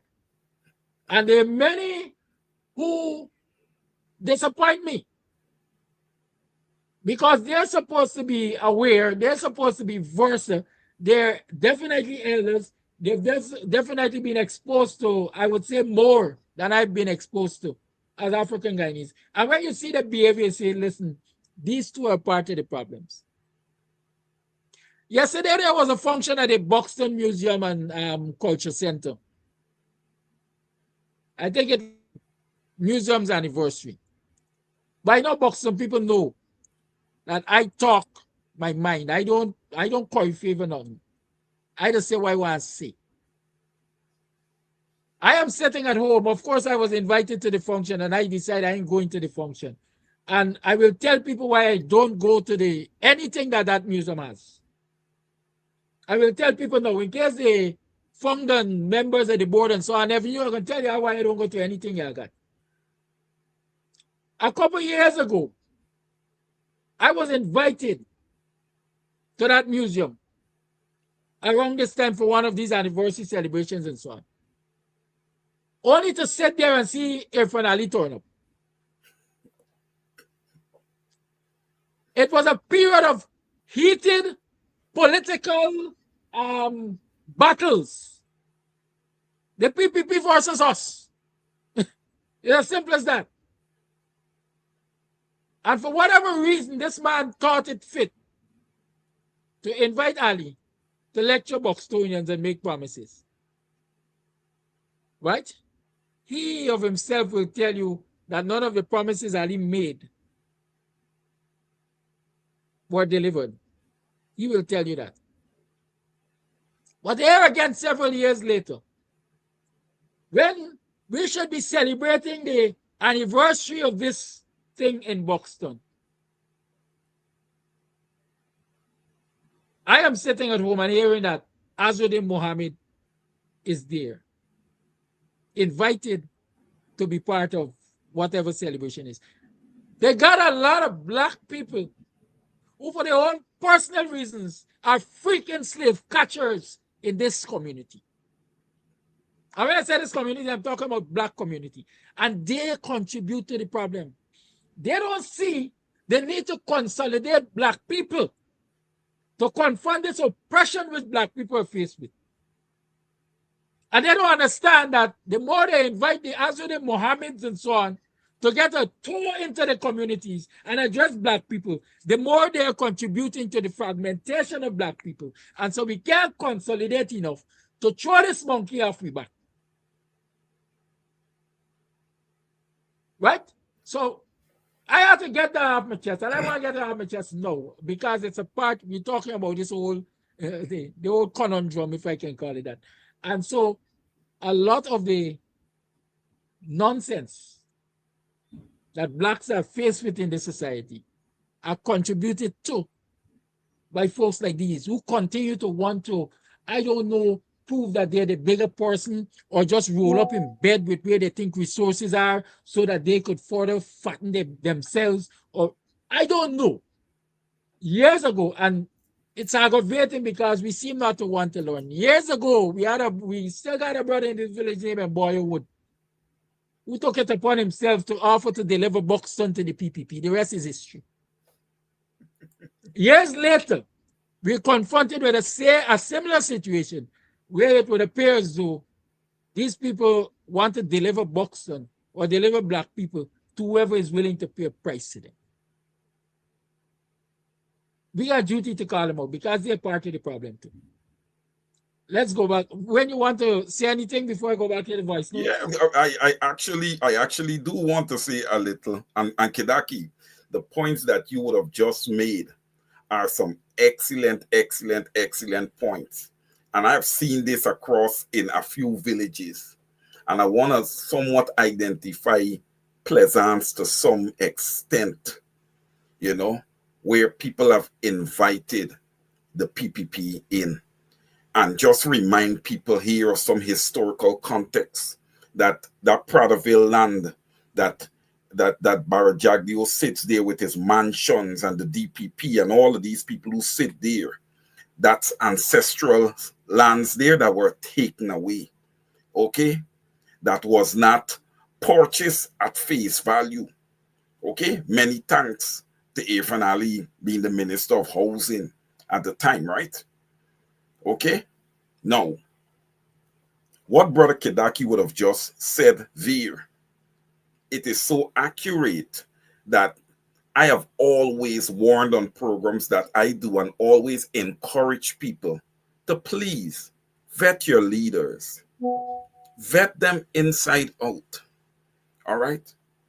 For the most part, it is the leaders that are selling out the Guyanese people. And listen, man, when you're a part of a community and you put your confidence in someone and you are deceived, trust me, it is hurtful. All right? You don't have the appetite to continue anymore. You're not encouraged anymore. That's why, ladies and gentlemen, you see some of the Guyanese people, they are so laid back. And also we need to put into context those 23 years that they would have faced on the PPP governance. A lot of young people that we're seeing today that are part of gangs and all of these different things, they were born into a PPP regime where there was nothing there for the African Guyanese. There was nothing there. Absolutely nothing there. All right, if we're talking about 60% poverty rate, 60% poverty rate now, think about in the late 90s, in the 2000s, mid 2000s. Think about that. Right? Just think about that. Think about the absence of the opportunity to really go to university. Think about all these things. Collectively, all of these things have come together to really damage the fabric of our nation. Yet people do find themselves, and find the convenience to curse the late, great Lyndon Forbes Samson Burnham. And I don't understand why, because look what people are facing today. Lyndon Forbes Samson Burnham never came out and say that East Indian people are going to be on the bottom of the pecking order. But Cheddy J. Gunn did come out and say where the Africans must lie in that pecking order. All right? So to just to contextualize everything here, what we are seeing happening in the African communities, what continue to really destroy the values and the fabric of the African communities, is that the leaders secretly goes out under the table and they're playing poker with the PPPC. All right? All the intelligence of the communities are out there. When the PPP comes into these communities, they already have a planned strategy, thanks to what Kidaki would have just called the slave catchers. thanks to them.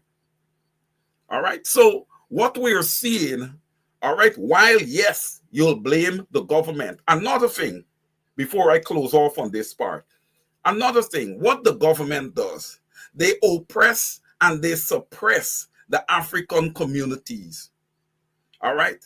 That the people are punished so much that they grow tired. So when you have Irfan Ali coming into one of these communities for the weak, all right, ladies and gentlemen, and I quote, the weak is as if God has entered. They come and they drop to their knees. They come and they hug up. Okay? Because they are tired of the oppression. They don't have the strength to stand up anymore. All right? They have given up. They have given up on that fight. Right? That's why I always say that all our leaders across all the parties, all on sundry, needs to get back into those communities, re-energize and re-educate the people. All right? The people are stunned. They have been conditioned over those 23 years. Everybody must be a businessman or a businesswoman. All right? There's no large-scale mass creation of government jobs anymore. All right, you have the army where the people are underpaid. You have the Guyana police force where you're underpaid, and also you are forced into some measure of corruption. All right, because you have to listen to your higher ups. Okay, and where else can you go? When you apply for jobs and your name is seen as being an African name, you're not considered. There are people who are voices of dissent against this government, that their children cannot find jobs, that their children held jobs within the government and they were fired for some reason or the other. The government would make up as a part of persecution for their parents having a voice of dissent. But yet we want to sit down and we want to call Guyana a functioning representational democracy. Show me it. All right? Show me it, ladies and gentlemen. Brother Kadaki, if you're there, feel free to come in. But that's what's happening. That is what is happening. I don't want our viewers to feel that their opinions are not important. So please permit me to play the voice notes and then I'll go to the calls. And since it's after 9, please don't send any more voice notes. Good? Because you know the program ends at 9. So voice notes, don't send any more. Let me play what we have. My question is, we know that is one people, one nation, one destiny. Ali has one Guyana, but maybe we have more than 2 Guyana, because if you're doing outreach and the outreach is for the people, who the barricade is for? Why are you barricading? He knows fully well that nobody is going to do him anything. So it can be for protection, because the barricade, when he go to Buxton to visit whoever or to outreach, he don't walk with a barricade. Nobody wants to do him anything. All we want is equal rights. That is what we want. We don't want promises. And it seems as though what he gave the people to drink, they take and rob, and what he gave them to rob, they take and drink, because I can understand our people is representing this man with all that we're going through. All that we're going through. Enough of them we see running and hugging. They're begging the family, they're begging the neighbor. They always short 1,000, they always short little sugar, a little this or a little dough. But when this man come, they run and they hug him, that they would go so far to say he always smell good. Then you living in that man's house. I don't know how much more stupid our people can be with all that we're going through. We're suffering. Even if you get a piece of land, the land is so expensive. Where are you going to get the money to build a home, to make yourself comfortable, you and your family? We need to wake up. We need to get out on the street and fight for our right. This is the only way we can make it.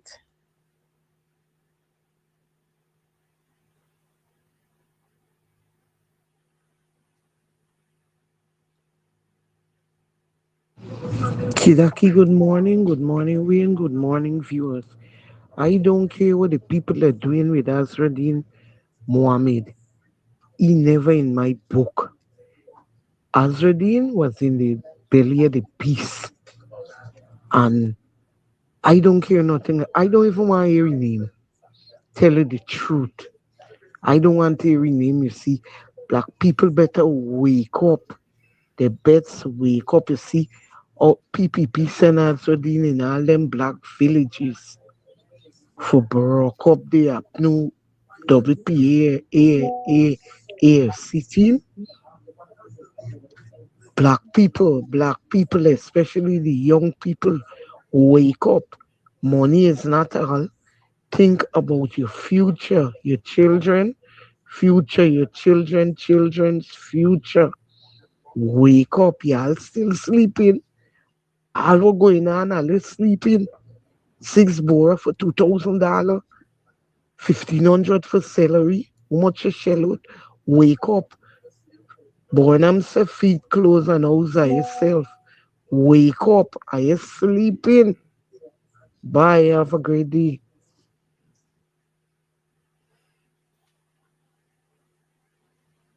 Arriving in the UK from Guyana, the Caribbean, North America, or elsewhere.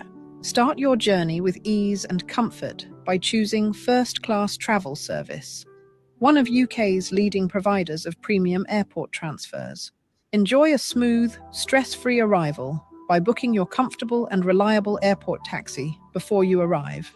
With affordable rates and exceptional service, we cover all major UK airports, including Heathrow, Gatwick, Manchester, Birmingham, and many more. Wherever you land, we guarantee a seamless door-to-door experience to and from any UK airport. For your peace of mind, all our drivers are fully DBS checked and cleared, ensuring a safe and trustworthy service from the moment you arrive.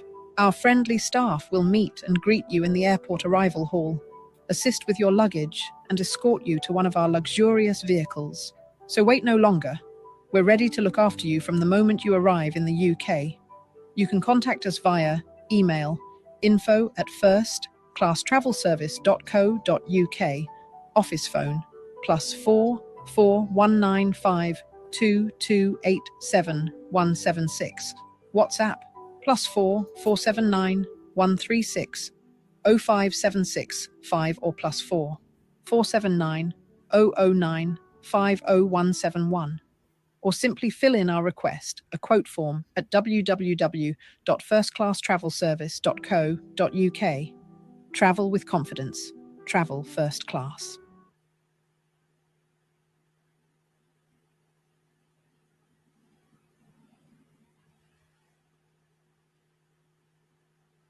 It's 5 minutes past 9 o'clock. We're still tuned to the Guyanese morning time.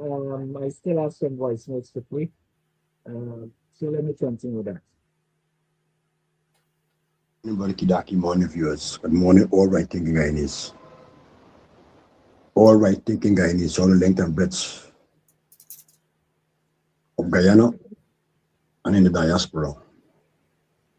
But the Kidaki, something that surprised me this morning. I'm not in Guyana. I'm in St. Lucia with my family of 7, on vacation. And something that struck me Saturday night when I put on my phone.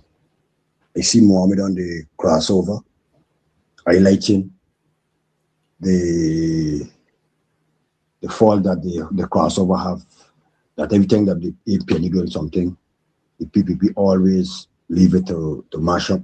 Yo, Guyanese people, look at where this crossover is. Look who this crossover helping in this country. The PPP supporters. Look at the villages that this crossover at this moment. Come on, man. And everything this man talking about the PPP, including the PNC. This man don't want to cooperate with the APNU, PNC. He don't want to collate with them. He do not want to collate with them. Listen to this man. I want Guyanese people must stop peddling that the PNC don't want to cooperate with Mohammed. It's Mohammed don't want to cooperate with the APNU and the rest of opposition parties. Them. Remember, Jack just even shit a bucket and all this shit when you go with them. Come on, all the way we wake up, Guyanese. Stop peddling narrative about the APNU. It's Mohammed is the cause. You don't want to join the APNU. I must call a spade a spade. No, look at the disaster of those crossover. Look at the state that was crossover in. You don't think need beautifying. What would they have on it? The billboard with all kind of ignorance are showing every day on it. Showing out themselves. You understand me? And they mean up keeping the place deteriorating so rapidly. You understand me? And I call it on the Namstel people at this point in time. Let me chase Mohammed out of the Namstel. Mohammed coming to the Namstel for grab more black people vote again, for dash them outside again, like we done with them in the last election. This man not going into Indian communities. He's not going in there. Why coming to our black communities so forget our black votes? We gotta wake up black people in the Namstel. Where say come on back there.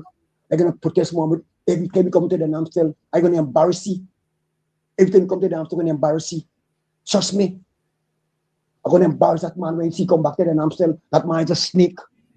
He and the rest of them, you see, when they come to the Namstel, they come when everybody gone. We ever protesting the Namstel. He's the last man that's turned up there. And I come on this program to Mark Benchcap.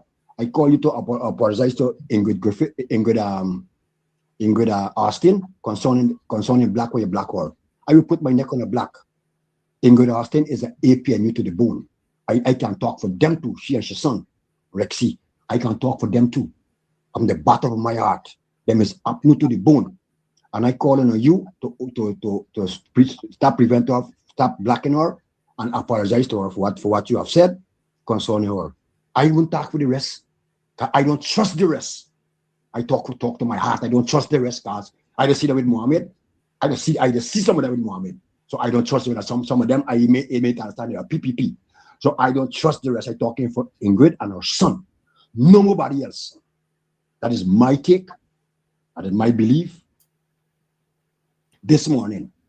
You understand me? So please, Mark Benchcap, she is look at Paul's Snow program, all this program that concern the APNU and the people of this country. That is the program she is look at. So I call on you to refrain from what you have said and apologize to her. I telling you this because I know this. You understand me? So y'all have a blessed day. Karaki, blessings and good morning to you, my brother. Blessings to our listeners from the diaspora and from the four corners of the globe. Karaki, with respect to Irfan Ali, Bharat, Jagdiru, and Nanalal, I want all of them to watch the television camera on any one of these government stations and try to convince the Guyanese people that they hand clean with all the nice things that they say that they do. They build new the Marara Harbour Bridge and all these fancy building in Guyana. Prove to the people that they hand clean. Let they get a new voters list and biometric and call a snap election. Kakaraki, I will love that. I am out and listening. Mr. Kadaki, good morning to you and good morning to Mrs. Caesar. Let me say this clear. How can we get to the point where these people will respect us, especially African Guyanese? If you sit and look around to see how we, the Africans especially, are selling themselves cheap to the PPP, I don't know what is wrong with us. And when we are going to learn? These people actually try to, in front of our face, lock up our African Guyanese brothers for something that they did. Some for their negligence. Those men didn't crash the boat. They didn't run up on the sandbank with the boat. The big old boat fall apart, loose apart because it was condemned since PNC went into power in 2015. They took off the Narcourt, take the Narcourt parts, put it in Burima and bring out back that dead boat. And then now you want to blame 3 innocent men? Then we got with people running around as business is like if it's business as usual, running behind them, coming to turn away our attention to say they're coming to give land and house and this and that to people. I have no qualms with them when they're coming to give the land and the house and wherever it is we own. But don't turn your attention away from the issue at hand that they try to do right now. You got them boys locked up in there. They ain't even get no counseling, nothing. They were in that river there until they get rescued. And Edgy just Edgy and the India walking and planting themselves all over this place. And Guyanese people going and hugging up these bastards of people. Eh? What kind of nonsense? Where are we? When we gonna learn? It's shameful and disgraceful to see all black people selling themselves cheap in this country. I'm telling you, I don't know when some of them gonna wake up. I'm really in sympathy with them. I'm telling you, I'm in sympathy with them. But you know what? They will suffer. And when they start suffering, I want to see who they're gonna run to. Let me see who they're gonna run to. They don't start suffering, enough more thing coming for them. Just wait for it. Bye.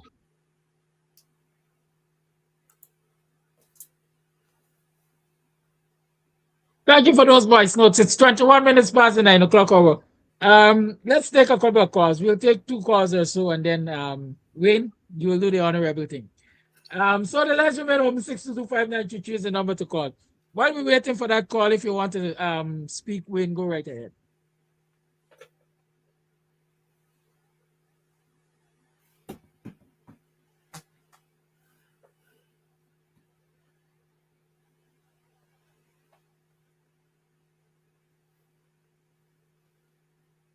Like you fall asleep on me? No, I'm here. Okay, let's take this call. You got a call? Good. Call on, good morning. Morning, Brother Kadaki. Morning, Brother Wayne. Morning, viewers. Listening to the reasoning and say, I just feel the pain, Brother Kadaki. With your contributions and the type of results we would like to see and seeing. I just feel the pain. I just feel that Hines pain. I just feel because I know the works they always be putting out, and the others will stand up for the cause and things. But within the pain there, is only good also for we continue to in our side continue to check the cause. These things we're talking about. What black people doing to each other and this and that. This is something that is an issue that we have. What's supposed to be conversation is solutions.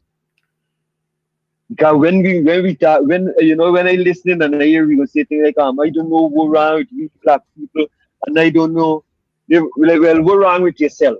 With all due respect, you gotta think it like that. Because it's like you're pulling yourself down. You got to be strong on solutions. This is what we got to be strong on. And we got to be it, get it in a way that it could really encourage. Sometimes we're gonna get frustrated here and think, but we must be able to mend it and we able to go forward. You know, we able to go forward. These people need to be confronted. And why I saying this, Brother Kadaki? I listened to one of the on one of the protests, and I heard Brother Sharma Solomon, and I think it was Dr. Reason them these police officers and let it understand, you know, and you see the body language in these police officers that they get a listening ears. It's not the things you do, it's how you do it. And I think when we're going to be able to, and I understand frustration, but when we gonna continue to beat ourselves, we stupid, we this, we do. Plus, for add salt in the wound, as they say, we might go in answer and you know we not the ground far based on fear. So I could understand when Brother Kadaki rage out because he's on the ground. I could understand when Sister on the rage out because he's on the ground. You know? So I think that we approach to this thing because it's very serious. It's very serious. Everything we're talking is nothing is not new. We're talking. When these people go in power, and their man spit in a police face, bro. Spit in a police face. And just tell you that all of you and nothing happened to the man. You could imagine in the life of the hate that we and your brothers and sisters them get for born up and black people and things. Some of them. All it. You ever hear them kind of thing happen within government? You do them things with the Indian people and so. So these is the things that we got to keep reminding people like James Bond, people like this, not in an arrogant way. We got to remind them because whenever we done black and we done scatter up and we can add to the thing. I see how them man warm them policeman heart because they hear something. And if we continue like that and go to them same protests, we continue like that and go to them and can they understand that this is not what, you know, is something is a wrong going on to black people. We're gonna understand. And now we are going for beat and then we're going for vice being hard. This is what we're going for. And it's real sad. It's real sad. It's real sad. So let me continue to encourage each other. They will say all kinds of things about us. But let me continue to encourage each other. Let me hold the frustrations and let me continue to encourage each other. You understand? We bless. We black and we bless. We got no hate in we heart for nobody. And we got to start representing. And we gonna come through. We gonna come through. Blessed love, everybody. Thank you so much. Thank you very, very much. And look, that caller was on point there. All right. I agree that, you know, and we do it here. We speak of solutions, you know, we speak of ways that we believe that we should deal with issues. At the same time, I do believe it is important for us to consistently remind our people where they would have gone wrong, where they are going wrong. Okay? Solutions are important. Yes, because solutions put an end to everything.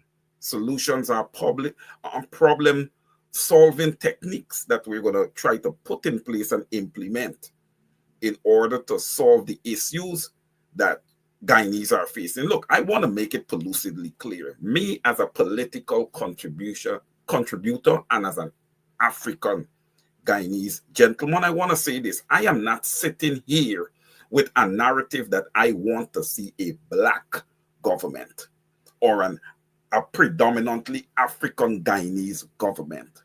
What I essentially want to see is a government in place that will put the people first and will govern all the Guyanese people, whether they would have voted for you or not. You are the government. You are responsible for the people. You work for the people. It's not the opposite way around, where you use the people's tax money, and when you go into the villages, You call out the police and the soldiers to protect you. You only need police and soldiers to protect you if you know full and well that you are doing something wrong to your people. All right? And that is one of the biggest underlying issues with this PPPC regime. They know that they would have wronged and continue to wrong the Guyanese people. Hence the reason they have to protect themselves the way they are protecting themselves. Look, there's a lot of things that we could take away from this morning. All right. There's a lot of complaints by a lot of Guyanese on the ground, specifically African Guyanese, that there's no jobs out there. But when you look at the other side and you look at the East Indians that support the PPPC, they are saying to African Guyanese, y'all going to look work, y'all hungry belly, y'all this, y'all that, y'all the other, go find work, they got work. Right? How dare any other ethnic group tells an African person that they need to go and find work when we would have been working 400 plus years for free? We have built the world. Okay, the same United States that everybody's hustling to throw the Haitians out of the United States of America. This nation was built by immigrants, right? Sometimes you have to just ask yourself the simple question: how smart can people be? And did it just happen that they got up on the wrong side of the bed and they got amnesia? All right. Look, the African Guyanese in Guyana is facing a major uphill battle. Ladies and gentlemen, there wasn't no humanitarian issue in Venezuela to cause the breach of that border where the Venezuelans came into Guyana. I believe, based on my analysis, that was by design. Look, how is Venezuela better than it was, a year ago? That was by design, because then when you get the Hispanic or the Spanish people to come in, here you have new people now that you can hire to do your labor. You no longer need the African Guyanese who is starting to stand up to you and recognizing that you are underpaying them, right? You no longer have that. You can go now and say, hey, look, I have the Spanish now. They're going to work for less, all right? So it is going to continue to be an uphill battle for the African Guyanese. And why it is an uphill battle, Brother Kedaki? We don't own the large-scale businesses. We don't have the resources because of how the wealth was distributed, right? There's not proper distribution of wealth. So we cannot hire our own people. They have to be dependent on others and subjected to questionable treatment by others, right? So, and also essentially what we speak about, also building up your village, all right? The mom and pop businesses on the corners in the villages are essential, are important. Yes, the produce might be $10 more or $20 more, but you have to look at the big picture, right? When you get the produce cheaper at the Chinese, the revenue is going to the Republic of China, the People's Republic of China, that is financing a lot of these Chinese businesses in Guyana. So you ask yourself, what is it that is staying in Buxton or Golden Grove or Pleasance or BV Triumph or Melanie? Ask yourself that question. Victoria, right? That's why you see your village is stagnant, because a lot of times we overlook our own villages and we fail to invest in our villages. And Brother Kedaki, I have seen over time, over the years, watching you, that you have put a lot of emphasis on the village movement and people taking care of their villages. You got to be able to take care of your village before you can take care of your region and essentially your country. Brother Kedaki, I hand right back to you as I see that we are at 9:33 a.m. Eastern Standard Time here in the U.S., and I'm figuring 9:33 in Guyana also. Over to you, Kedaki. I don't know, like Kedaki didn't hear me, so I'm going to continue rambling on. No, you ain't rambling, brother. I heard you. I was listen, there's so many things, so many angles from which these discourses are to be taken. We don't have enough time. It's 27 minutes to the 10 o'clock hour. It means I've gone 33 minutes past the usual time. The numbers are still big. We still have close to 1,000 persons watching us at this hour of the morning. I would like to continue the conversation, but of course, there are other things I have to do to ensure that I don't have to go begging bread. And so I am forced to bring the program to an end. You're always welcome to come back, Wayne. I see that's we saying she wants more of this, but that's on Wayne, you know. It's Wayne that's tell me when you want to come on. Ladies and Tell me gentlemen, when he has the time to come. So ladies and I'm always gentlemen, willing to entertain others on the program as usual. But you know, there are so many things I can say about this morning's discourse. But you know, a lot of people don't see the problems I see with a lot of things I see problems with. Right? But usually when they don't see it now, they see it later. When they don't see it now, they see it later. Let me just close out by addressing quickly. I believe it is okay to invite Irfan Ali to Buxton. I believe it is okay to invite Azadeh Mohammed to Buxton.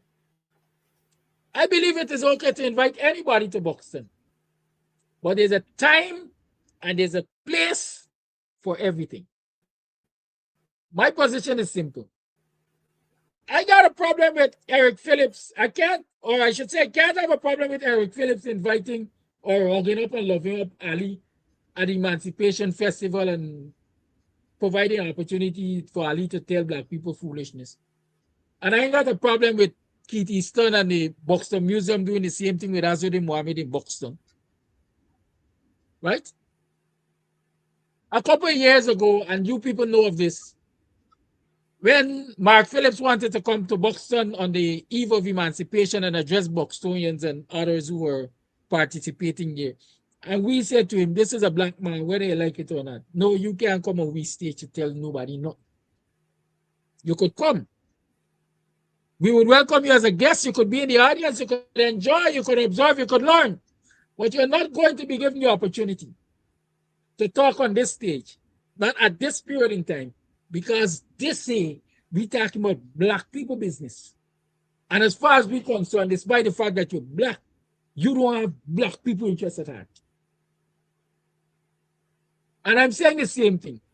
You don't tell me that it's okay for Azadeh Mohammed to come to Buxton during the season of emancipation and address my people.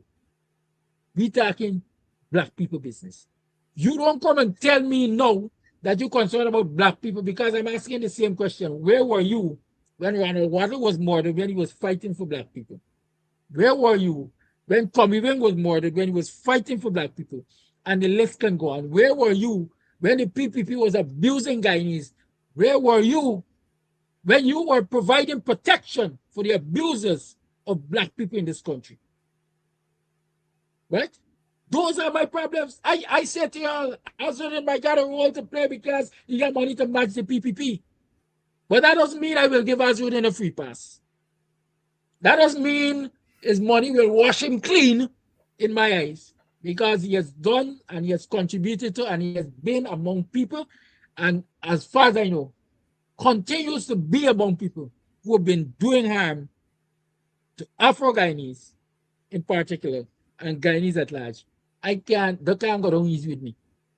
It will never go down easy with me.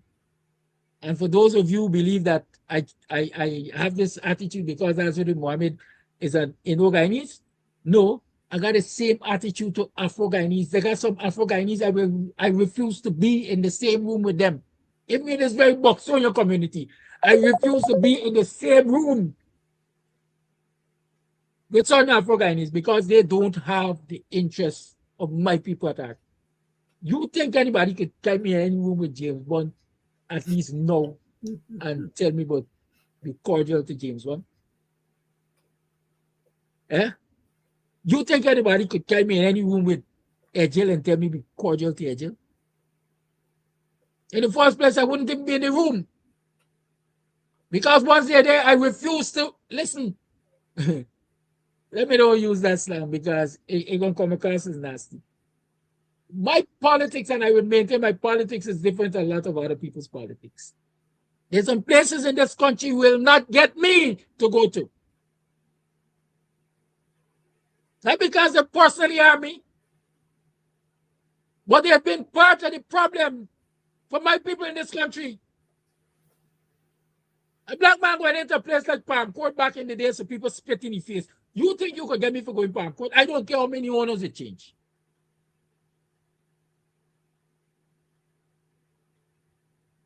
And I can give you a long list of such places. So we see things differently. We, analyze things differently. But my position is simple. If you are an oppressor to my people, if you were an oppressor to my people, if you contributed to oppression to my people, don't expect an easy time from me. Don't expect any. Forgiveness doesn't mean that I have to welcome you back. I could forgive you for my own sake, for my own peace of mind. But that doesn't mean that I have to come and love you up again. It ain't gonna happen so. It's as simple as that. You know, It's 20 to Kidaki, 9, 20 minutes to 10.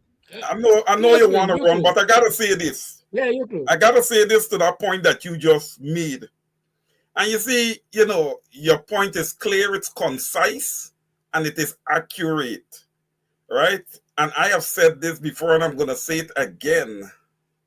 To move from a position where you contributed to oppressing a people, right? And to slingshot directly to leading those people, I ask the question, where can you lead them? All right, you didn't come in and you came in at a lower level and you work your way up. It takes a special type of people, okay, to allow someone that was once part of the group that would have oppressed them to slingshot that individual right to leading them. All right. Basic analysis. But these people have money and they're able to buy people who quote unquote call themselves social media activists and influencers. I am going to be lucidly clear. I am none of those. I come and I present on issues that are affecting the Guyanese people, period. I am not for sale, would never be for sale, would never deceive any of you that are sitting in your homes or your workplace viewing and listening to this program. Okay, under no circumstances, I am not for sale. And the day that I cannot verbally come out and speak out on behalf of people that are being pressed, ladies and gentlemen, that is the day that Wayne Caesar is no longer. Because whenever it is that a human being is muzzled, essentially that human being, in my opinion, is deemed deceased. Okay? Meaning that no one will muzzle me. All right? When we put laws in place, ladies and gentlemen, it's for all and sundry to respect them. All right? When we put laws in place, it's for all and sundry to respect them. Guyana is ours, and like I would have said, all Guyanese. All Guyanese. I'm not choosing out any ethnic group or anything. All Guyanese. We all deserve to be treated with a measure of dignity and respect.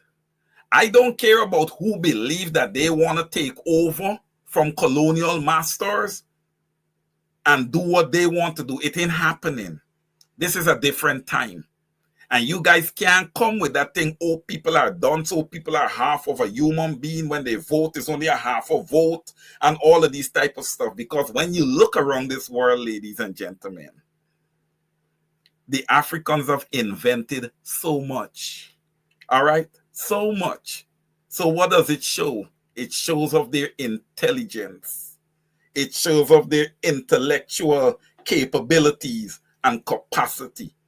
All right? So, ladies and gentlemen, don't hang your head. Don't ever hang your head and walk with your shoulders up.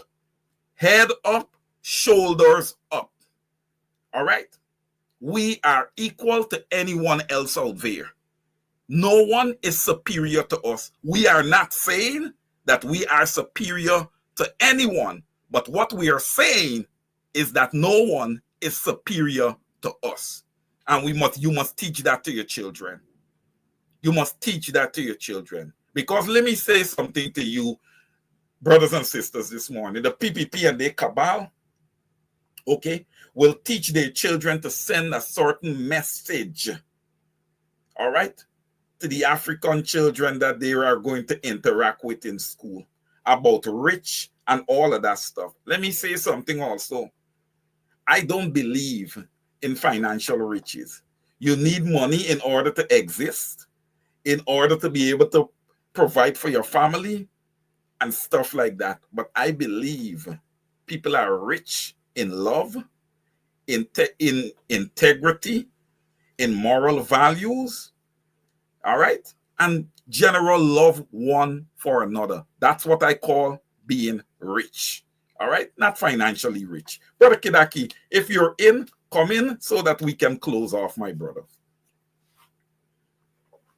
I'm in, and I want to say thank you, Wayne. Thank you, viewers. Y'all have a great day. Be safe. And tomorrow we shall continue these conversations. Tomorrow's Tantrum Tuesday, so who knows? I see some other things I want to show tantrums about. But who knows? Tomorrow I might be in a better mood. Y'all stay safe, be blessed, stay good. Ensure you use your talents to serve you at some point in time. You have to serve the masters because they control the force, but ensure you use the talents to serve you at some point in time. Y'all have a good day. Goodbye.